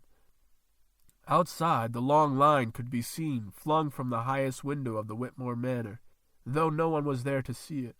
The night was bare. Inside, Abigail did her best to hush the fussy child, as she slid it inside of an old overcoat she found lying by one of the many chests. She tied the coat around her neck and carefully slid out the window. Bracing her feet against the wall, she descended her climb. It was soon that her feet were on the ground, free ground, and she ran like the wind over distant ocean swells. The vineyard was surrounded by a sparse forest with a gentle brook that ran along the side of it. Abigail headed for that. The night was brisk for the season, but she could see her way by the shine of the moon. She ran frantically. In the forest, she kept her footing as she made her way down the slight incline to the babbling brook. She had crossed it midway when she looked up and saw several pairs of eyes watching her from the other side. They were the workers of the land, the Orions. But tonight she saw them as something different. They appeared before her as what she feared to be their truer selves, nearly demonic. She turned back around quickly, only to see that more had gathered behind her like silent foxes. "Please," she said, but they would not respond. Between her blinks, she suspected their eyes to be glowing red and their teeth to be 1,000 tiny daggers, like that of vermin, their skin a sickly yellow, and their round hats like black halos. She saw that the ones that stood from where she came from began to slowly approach her. "No," she cried. "No, please." But it was too late. Their minds had been made up, or their orders given. Abigail knew that her attack was definite, and her plans were a failure. She then saw 2 of the field workers guiding Lionel to the top of the ridge that overlooked her and the brook. The cold water that now ran around her ankles kept her cruelly in the present. He looked at her for a long moment without saying anything before he drew his gun. Abigail didn't have time to react. Another 2 of the field workers from the other side of the brook had now crossed over to her. They took the baby from her arms and made their ways back up the incline to join Lionel by his side. She screamed for an instant, but then stopped herself. She did not want to upset the baby, which now began to stir once more. Lionel pointed his revolver down upon her. "My love," he said out loud, and pulled the trigger of his gun. The shot rang out loud enough to wake a flock of crows, sending them off into the night sky, their silhouettes a disintegrating blob of darkness. Abigail felt her heart punctured by the bullet and her lungs ceasing to breathe. She fell back into the shallow waters of the brook, completely collapsed. Dead beneath the surface of the icy cold running water, her eyes remained open as if counting stars in the night sky. Lionel would raise the child until his mysterious death shortly thereafter. Harriet Whitmore would inherit the estate with her caretakers and would begin an infamous legacy that polite society would dare not speak of unless in the strictest of secrecy.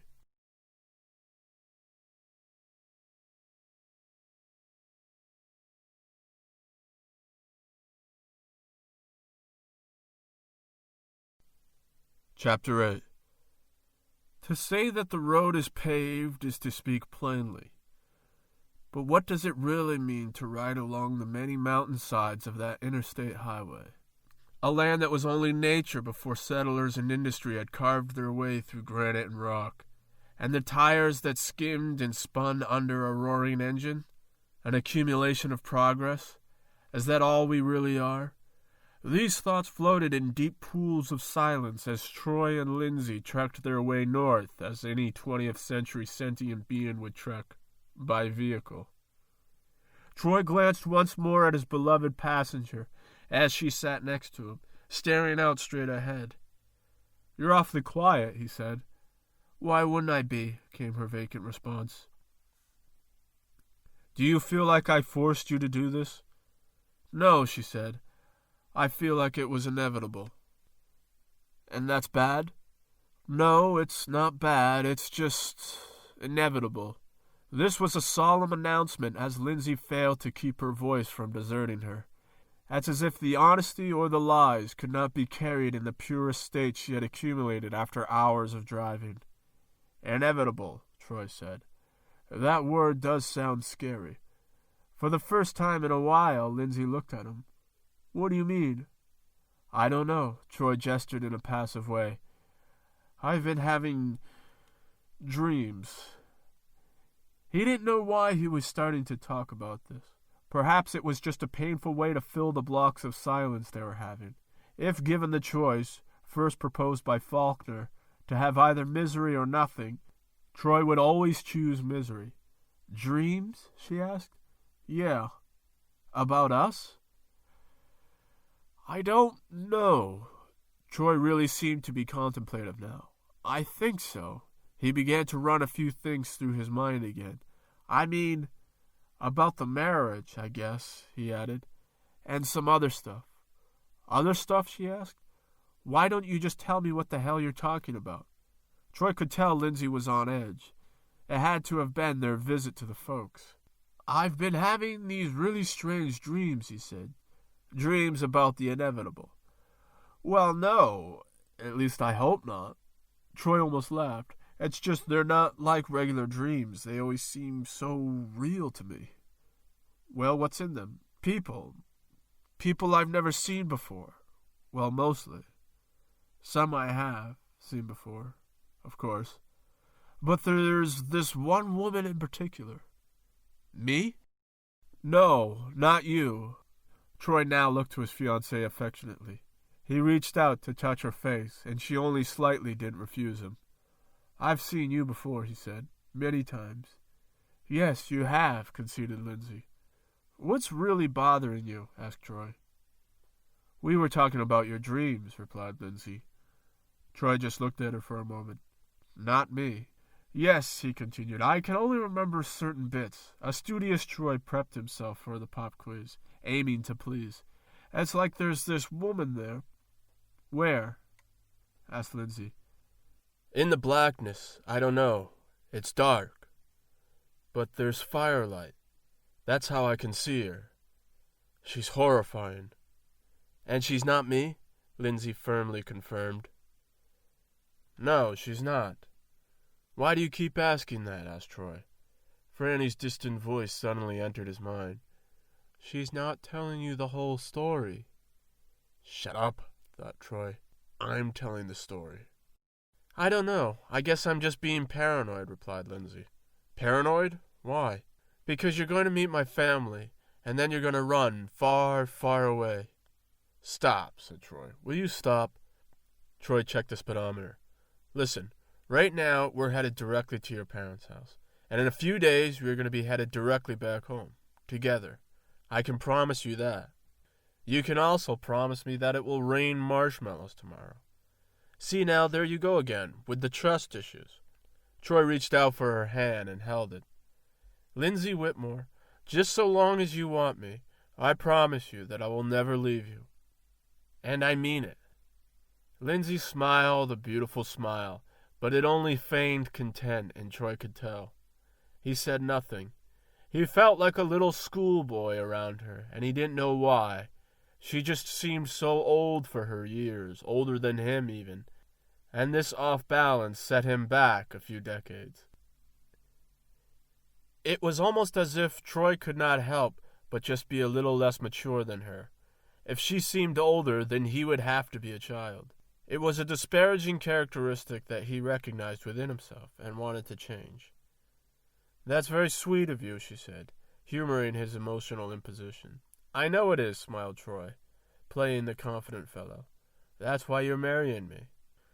That's not why I'm marrying you, she said, in what Troy inferred to be a cold manner. You're not candy to me, she said. I really do love you. And then she said something that really got to Troy. I love you because of your sadness. Sadness? Asked Troy. I'm not sad. His remark was so blunt that even he found himself questioning his own response. And that doesn't seem like a very good reason to. It's all I know, interjected Lindsay. It's how I was raised. All right, well, it isn't how I was raised. Troy sensed himself getting a little heated now. That day, along the roadside, when we pulled over and I asked you to, you know, Troy's train of thought appeared to be derailing itself. You seemed different, he said. I was, she said. That was before I knew you were going to drag up my past like you did, my family. And so, this does bother you? Yes, she said, but it was inevitable. The pavement turned into pea-stone gravel as Troy pulled into the driveway of the Whitmore estate. The driveway looped before the front door, and the tall manor of brick and shingles stood above them like a looming giant.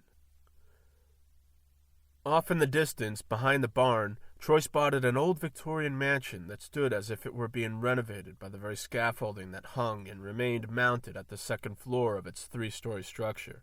It was, he surmised, to be the guest house. Well, we're here, sighed Troy. Lindsay said nothing. She just got out of the car and headed towards the trunk. Outside, a gentle breeze shifted her hair as she looked up to the old manor on the hill. Her thoughts drifted into a warm swamp of memories. Happy ones, but there was something at the center. It was an incident that had had a profound effect on her, but at the same time, nothing much had happened. Had anything happened at all? She wondered. She was a girl at the time, and unlike most older siblings, she did not mind playing games with her younger brother, mostly because there weren't a lot of other kids to play with in that area. And they were close, Edgar and Lindsay. She remembered it was hide-and-go-seek at the time. She was racing through the long lanes of grapevines, searching, completely uninhibited as a child should be. And there it stood, tall before her, but only for a moment. A beautiful woman dressed in a lacy white gown, her black eyes shining. She looked down upon her newly found company, as if she had been waiting for the young girl this whole time, and she gave young Lindsay a wide, sinister smile before vanishing completely into thin air. When she finally caught up with Edgar, she tried to explain to him that she had seen a ghost. Edgar wanted nothing to do with it. "I swear," said Lindsay, "I'm not just trying to scare you." "I know," said Edgar, shy and bitter about the topic. "Did you see her too?" "No," protested Edgar. "I didn't see anything, so why don't you just shut up about it?" Edgar's angry retort caused Lindsay never to bring it up again, but deep down inside she had always suspected something about it. Like maybe he had seen something, or maybe he knew more than he was letting on. Troy slammed the car door behind him, and it woke Lindsay from her thoughts. "What is it?" he asked, and then, "Is everything okay?" "Yes, everything's fine," said Lindsay. They approached the front door, towing their luggage, with a noticeable amount of apprehension. Troy made the first move. He reached for the doorbell and pushed. He looked up at the tall 3 stories. "Geez," he said, "do you think they'll even hear it? This house is so big." "They'll hear it," said Lindsay under her breath, a little embarrassed by Troy's aw-shucks demeanor. Just then the large doors began to open. Standing there, looking stern and fatherly, was David. Lindsay spoke first. "Hi, Daddy," she said, trying to put on her best happy face. David slowly reached out, completely ignoring Troy, and took his daughter's hand. "Abigail," he said, and brought Lindsay in close for a long, tight hug that seemed to aid him in restraining his tears of joy. "Abigail," muttered Troy. "That's enough, Daddy," said Lindsay. "You're hurting me." David relinquished his grip on Lindsay and let her take a step back. "Oh," he said, "I'm sorry." And he meant it. "That's all right. Is Eddie around?" David sighed. "Yes, he's staying in the guest house now." "Oh, is that place being renovated out back?" asked Troy. David just looked at him for a moment. "You must be Troy," he said. "Yes." Troy held out his hand for the old man to shake, and the old man did. "Troy Angelo." "Curious name," said David. "Yeah, I started Troy. "Troy used to be famous, Dad," said Lindsay. Troy became slightly self-conscious with Lindsay's introduction. "Is that right?" David asked Troy. "Yeah, he used to be in a rock band," said Lindsay again. "Well, come in, both of you," said David. "No sense in standing out here with the elements." Troy looked around the sky before entering the house. It was a sunny day. He figured that the politeness of the old man had given way to exaggeration. They haunted the massive front hall, with its marble floors and grandiose staircase. Small echoes could be heard with every footstep made. "Your mother's dying to see you," said David. And with that, an older woman with styled gray hair began to descend the stairs in front of them. She gave a warm smile when she saw Lindsay. "Well, I must be dreaming," said the older woman. She smiled once more. "Am I dreaming?" "No, Mom," said Lindsay. "You're not dreaming. Robin Caroline Whitmore was beautiful in her youth, and even in these current days when, at her silvery twilight, she had an aura that exhumed grace and debonair. Troy watched as she and her daughter, Lindsay, embraced on the steps. Or was it Abigail? David approached Troy's side and spoke to him in subtle fashion. "You seem to be studying," he observed.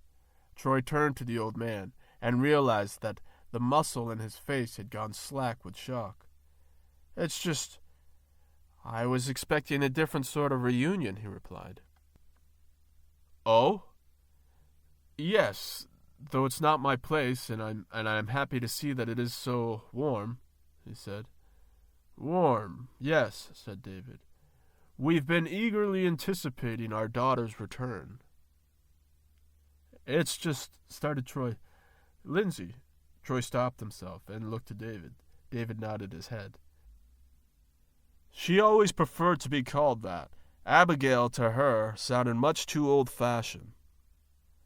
"I see, so Abigail is her real name?" Troy asked with the most tact possible. David just looked at him with a suspicious absence of expression. He left Troy's side and made his way halfway up the staircase to exchange more pleasantries with his long-lost daughter. Troy just watched this little scene taking place with Lindsay and her parents as an outsider would. Standing below them, with all of the luggage, Troy felt like the help. He hadn't seen Lindsay smile like that before she interacted with her folks. His thoughts on these matters might have lingered had the evening not swept by like the greedy hands of a child reaching for something sweet like candy. The dining room was exquisite and picturesque, like one of those Merchant Ivory films of the 1990s, the kind that would go home with 11 Oscars. Conversation amongst that long table had lulled for a moment, and so only the melodic clinking of silverware and glass would chime as Troy picked through the cooked game hen that sat on his plate. It was just him, Lindsay, David, and Robin, when suddenly the door slid open. Edgar made his entrance as if he were an honored guest. Lindsay turned awkwardly in her seat to see him. "Edgar," she smiled as he approached. She went to stand up, but Edgar stopped her. No, he said. "Don't get up." And with that, he kissed her on the forehead. He went around the table to Troy and allowed the stranger to get to his feet. "You must be the esteemed Troy Angelo I've heard so much about." The two of them shook hands. "Esteemed?" asked Troy. "Well, it's my understanding one of your albums went gold."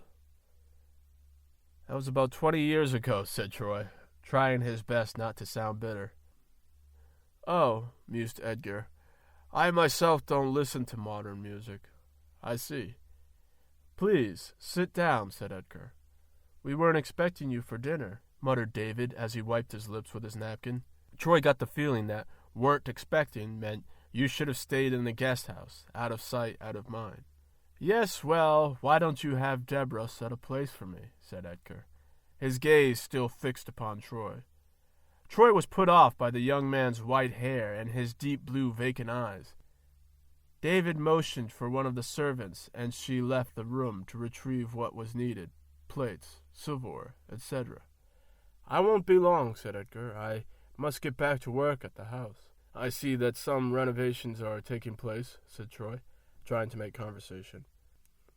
"Renovations?" asked Edgar, in a curious fashion. "Oh, yes, of course. The old place is nearly falling into the ground." "Oh, stop, Edgar," said Robin. "You're always being so dramatic." "Am I?" asked Edgar. Again, his questioning tone seemed a bit dark and suspicious.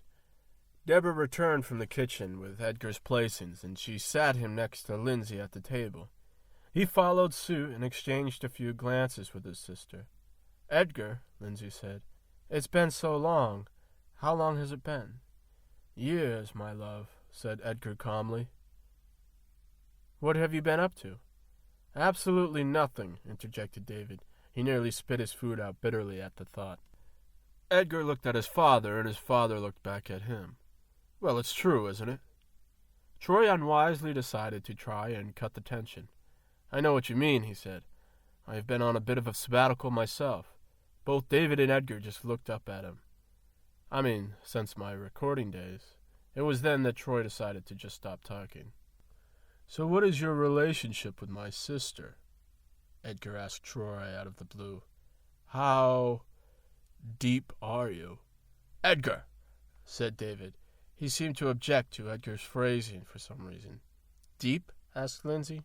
What a curious way of putting it. "Is it?" asked Edgar, and then he looked back at Troy. Well, we've been dating now for years, said Troy, and he looked to Lindsay for confirmation. And you are a bit older? Asked Edgar. Yes, quite a bit, some may say. And the two of you are getting married. What's this? Asked Robin. David and Robin were apparently not told by Lindsay. Well, I hate to have you hear it like this, said Lindsay. Edgar's just being rude. But yes, it's true. Troy and I are engaged. Robin lit up. Well, I just think that's wonderful news, she said. David, darling, isn't that wonderful news? David said nothing. Robin reached over and took Troy's hand from an awkward distance. Congratulations, and welcome to the family. Upon hearing this, Edgar began to laugh. His laughing did not even stop when all eyes at the table were on him, unflinching. His laughing only grew into hysterics. Finally, David threw down his napkin and got up from his seat. He took Edgar by the scruff of his collar and yanked him up as well. Daddy, no, protested Lindsay, but her voice was unheard as David dragged Edgar out into the hall. Edgar was still laughing. Again, silence remained. Lindsay, Troy, and Robin. Were your parents very Italian? Asked Robin. My mother, corrected Troy. And yes, she was. I grew up in a very Italian neighborhood in New Jersey. Oh, I see, said Robin. It's just Troy seems to be a bit of an unusual name for a boy coming from that type of neighborhood, is it not? She asked. Yes, said Troy. Among other things, my mother is a bit of an eccentric. He smiled at Lindsay, knowing that they now had that common bond of having met Veronica.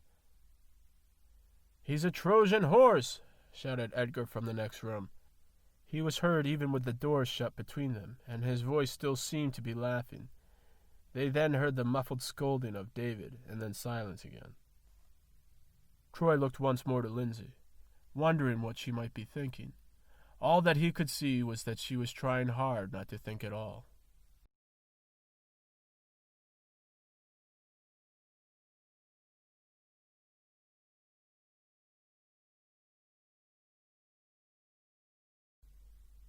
Chapter 9.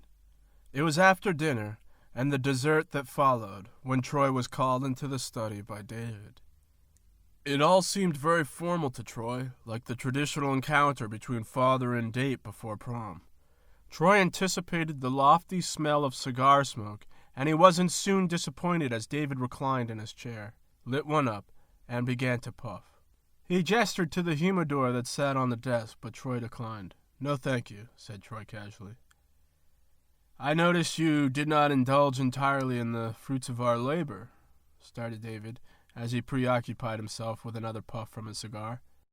It took a moment for Troy to realize that David was in fact referring to the wine that had been set out in front of him at dinner. The wine? He asked. Yes, David replied. No, thank you, replied Troy. Well then, started David. He reached under and retrieved a very expensive bottle of Merlot and placed it on the desk. Perhaps you would like to partake in some of this. No, thank you, said Troy. He knew that he should find another way of phrasing a decline, that the no thank you retort was getting a bit stale. David said nothing. The silence was killing Troy on the inside. He finally spoke. You look like you've had that stashed away, just for this occasion, he said, and immediately realized that he might be perceived as being too defensive in his mannerisms. He was not ashamed with his sobriety, but still, he certainly did not want to be the wet blanket in the room. I have, said David. If he was aware of Troy's insecurities, he did not let on. I beg your pardon, asked Troy. I have, said David confidently. I did, after all, know you were coming this evening. Troy waved this off. It was almost a Catholic gesture. I don't drink, he solemnly said. That could pose a problem, said David. He was now uncorking the bottle of wine with a smile. Truth serum, he said. I can assure you, said Troy, I am an honest person. Troy now felt a bit of resentment towards the old man's cliché. If there's anything you want to ask me, please, just do so. David frowned. One glass, he said. I'm sorry, I can't. There was a moment of silence as Troy saw that David was readjusting his approach. Troy had the sneaking suspicion that David was determined to get him drunk. If not drunk, at least get him to sip some of the wine. Troy felt in the pit of his stomach a need to call his sponsor, Dylan. To do so meant that Troy would have to deface his own manhood, his own security, in front of David, and that was the last thing he wanted to do at that opportune time. In the study, with the cigar smoke and the proposal of alcohol, Troy felt that he had walked into the manly atmosphere of another, and to pitch a fit, as some might say, would have dire consequences on the approval he needed for his relationship with Lindsay. "You can't?" asked David, uncharacteristically surprised. "No, I can't," Troy finally said. "I'm an alcoholic." Troy looked down, not brave enough to meet the eyes of David. "Recovering," he awkwardly added. "1 glass," repeated David. Just then the door to the study opened and shut, and with that motion came Edgar. He hung back against the wall, neither Troy nor David willing to acknowledge him until he finally spoke. "Here I am," he said. "Always calling when the time is right." "The time is wrong," said David bitterly. "I think you're mistaken." "Regardless," said Edgar, waving off his father's resentment. He went and had a seat upon one of the leather sofas in the corner. "This is a moment between Mr. Angelo and myself," smiled David, but it was a smile that suggested, in not so many words, that Edgar should fuck off. "Troy, please," corrected Troy to David. "Troy, of course," replied David. "Might I propose a toast?" asked Edgar. "No," said Troy, "that won't be necessary." "Troy here doesn't drink," added David. "Is that so?" asked Edgar. He had risen from his sofa now and approached the two of them. "Yes," said Troy. "I don't see how it's such a big deal," he muttered beneath his breath. "Well," started Edgar, and by now he had placed a calm but threatening hand on Troy's shoulder. "You see, my father is trying hard not to act offended in this instance, but proposing toasts is very important to him." Troy wanted to swat Edgar's hand away from him, but he didn't. He wanted to slug that smug fucker in the face, but he didn't. He just sat and listened. He looked to David to intervene, but David did not. "All right," Troy finally said, "1 drink." And with that, he lifted the glass to his lips. He saw the sight of David staring at him become blurry rather quickly, and his own words echoed in his head. "I don't see how it's such a big deal." Troy felt his body go numb and tumble like a marionette with all of the strings attached but no master. The last sensation he felt, before the big bang, was his head hitting the floor. Troy was an alcoholic. This was usual. The sensation of waking up had started with his face. It was cool, moist. The feel of dirt was present. Troy's eyes slowly opened, their eyelids brushing aside the dirt to reveal only more darkness. Troy knew that he had to lift his head to see, but he just couldn't.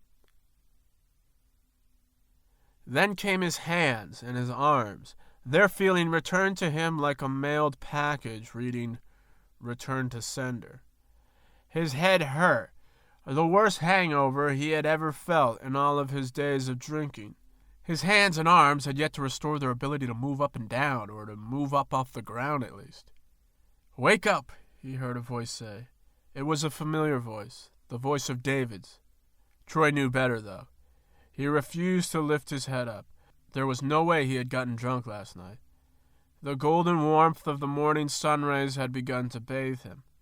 "Wake up," said the voice again, David's voice. Upon hearing it again, the voice became more real, more substantial. Troy groaned. How much did he drink last night? His hands, with their flimsy arms, had braced themselves and were able to lift his face from the dirt now. Troy's eyes shuddered against the harsh sunrise. "It's daytime," said David. "What's daytime?" asked Troy's thoughts, still reeling. He groaned once more. "We're amongst the grapevines," said David. "It's safe," he added. It was at this time that Troy realized that his body felt unusually bare. He was completely naked. "What?" he asked, not expecting a reply, but one did come. "I said," came David's reply, "we're safe here." "Safe," said Troy, only meaning to confirm the words that now still echoed in his head. "Yes," replied David, "that's right." "No," said Troy. His tongue now possessed his unconsciousness. That which knew more than him. His instinct had taken over. "Yes," said David again. Troy's eyes were functioning now, and he looked back at David, who was, to his surprise, also naked. "What the hell happened last night?" asked Troy, afraid of the many possible answers. "We drank." "From what?" asked Troy. He was not yet 100% on his wording, but David took this inherently cryptic response and rolled with it. "From the grapes of time," said David. Troy thought that David was one of those annoying kinds of poets that would always interject with something that would make you think at the exact time when you were at a disadvantage, at least when it came to thinking. "The grapes of time," he muttered. "Yes," replied David. Troy saw that the old man was now getting to his feet, though not without caution. Troy saw that the old man was keeping a keen eye out for anybody that might be looking. At least he was not entirely without his senses. "Stand up," said David, once he saw that the coast was clear. "No," replied Troy bitterly. His hangover had gotten the best of him. "Yes," said David. "Why?" "Because I said so." David's fatherly phrasing had struck a chord with Troy, one that he had not anticipated to be tuned. But it was, and so he stood, without questioning any further. There they were, their bare naked bodies exposed to the morning breeze. "What the fuck is this?" asked Troy angrily. "Is this a joke? Are you fucking with me?" David said nothing. "What the fuck happened last night?" "Keep your voice down," was all that David said. Troy noticed that the old man's eyes were still searching. He finally decided to address it. "What are you looking for?" he asked. David just looked at Troy as if unsure as to how much he should say. "I'm looking for other people," came his most basic reply. "What happened to my clothes?" asked Troy. "Ah," started David. Troy got the sneaking suspicion that the old man was making it up as he went along, so to speak. "You can't take it with you." "What?" said Troy. David couldn't reply. He was still looking and still figuring out how to explain things to Troy. "That's what people say when they're dead," said Troy. His tone was aggressive now. "You're not dead," David reassured him. "Then where the fuck are my clothes?" "Shh," responded David. "Keep your voice down." "Just tell me," Troy whispered bitterly. "Where's Lindsay?" "She's not here." "What?" "She's..." David stopped himself. "Elsewhere." "What the fuck is that supposed to mean?" All right, get back down now," came David's response, which was odd because Troy could see now that the coast was clear. Nonetheless, he did what Mr. Whitmore had told him to do. They had both crouched down between long rows of grapevines. "You," he said, "are not here in the sense that you know what here is." Troy waited for David to continue and became impatient at the sight of the words reluctantly forming at David's mouth. "What the fuck is that supposed to mean?" he said again, only this time he was more conscious of the volume of his voice than before. "Here," replied David, "is here, but it's not when." "Will you just spill it?" asked Troy. "How drunk did I get last night?" "You did not get drunk last night," replied David. This was a shock to Troy. "Any drunker than I got," he added. "Oh, great," thought Troy. "The old man's a lush as well." "Okay," said Troy. "How drunk did we get last night?" "Listen," said David. "Just listen." It was now David's turn to check the volume of his own voice. "We are not where you think we are." "We are here," said Troy, playing along. "Here, yes," said David, "but not when." "When?" asked Troy. "What the fuck are you talking about?" "The bottle," started David. "Do you remember what it said on it?" This was a new question. It was not just the recycling of stupid inquiries. Troy really had to think. "What do you mean?" he asked. "It said 1910, replied David. Suddenly, the flashing thoughts returned to him. The smiling retard. Troy felt his face grimace. He knew. Enter now your destiny, he thought. And so he did, in some mysterious way, decide to do just that.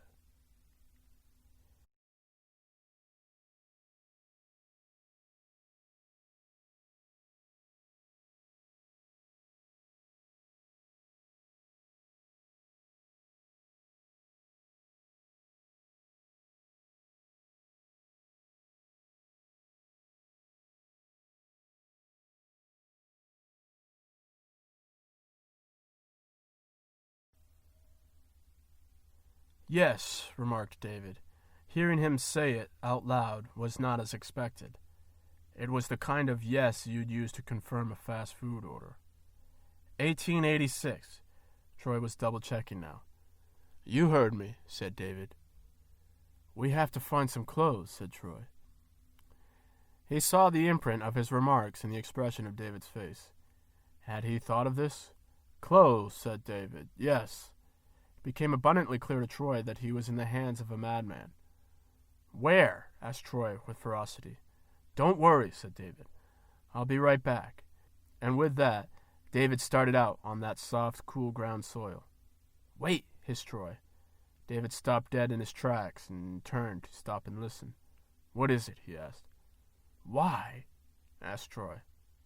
Why? Replied David. It was the kind of response you'd give if you were stalling. Yes, said Troy. Why? I don't know, replied David. Yes, you do, snapped Troy.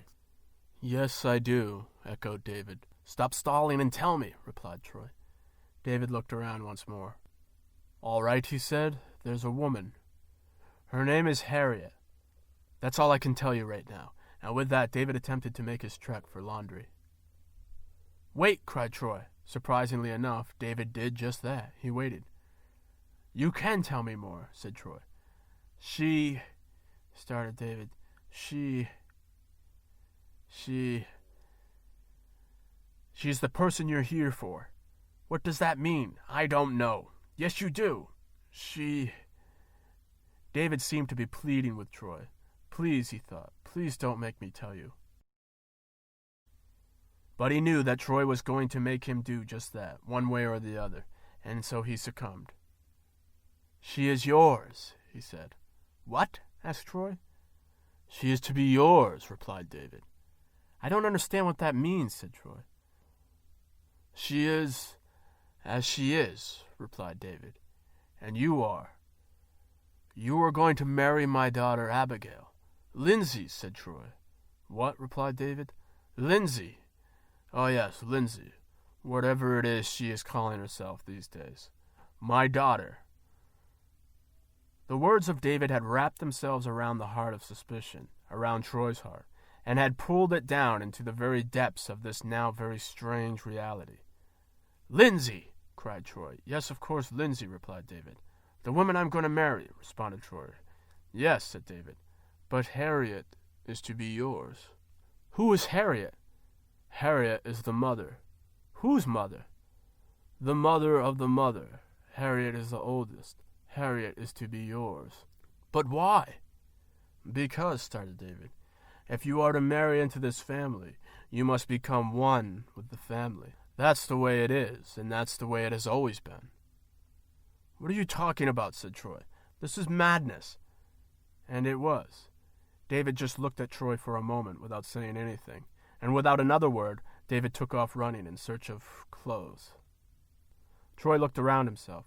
For the first time, he really began to take all of his surroundings in. He had to accept this, whatever this may be, he was unsure of.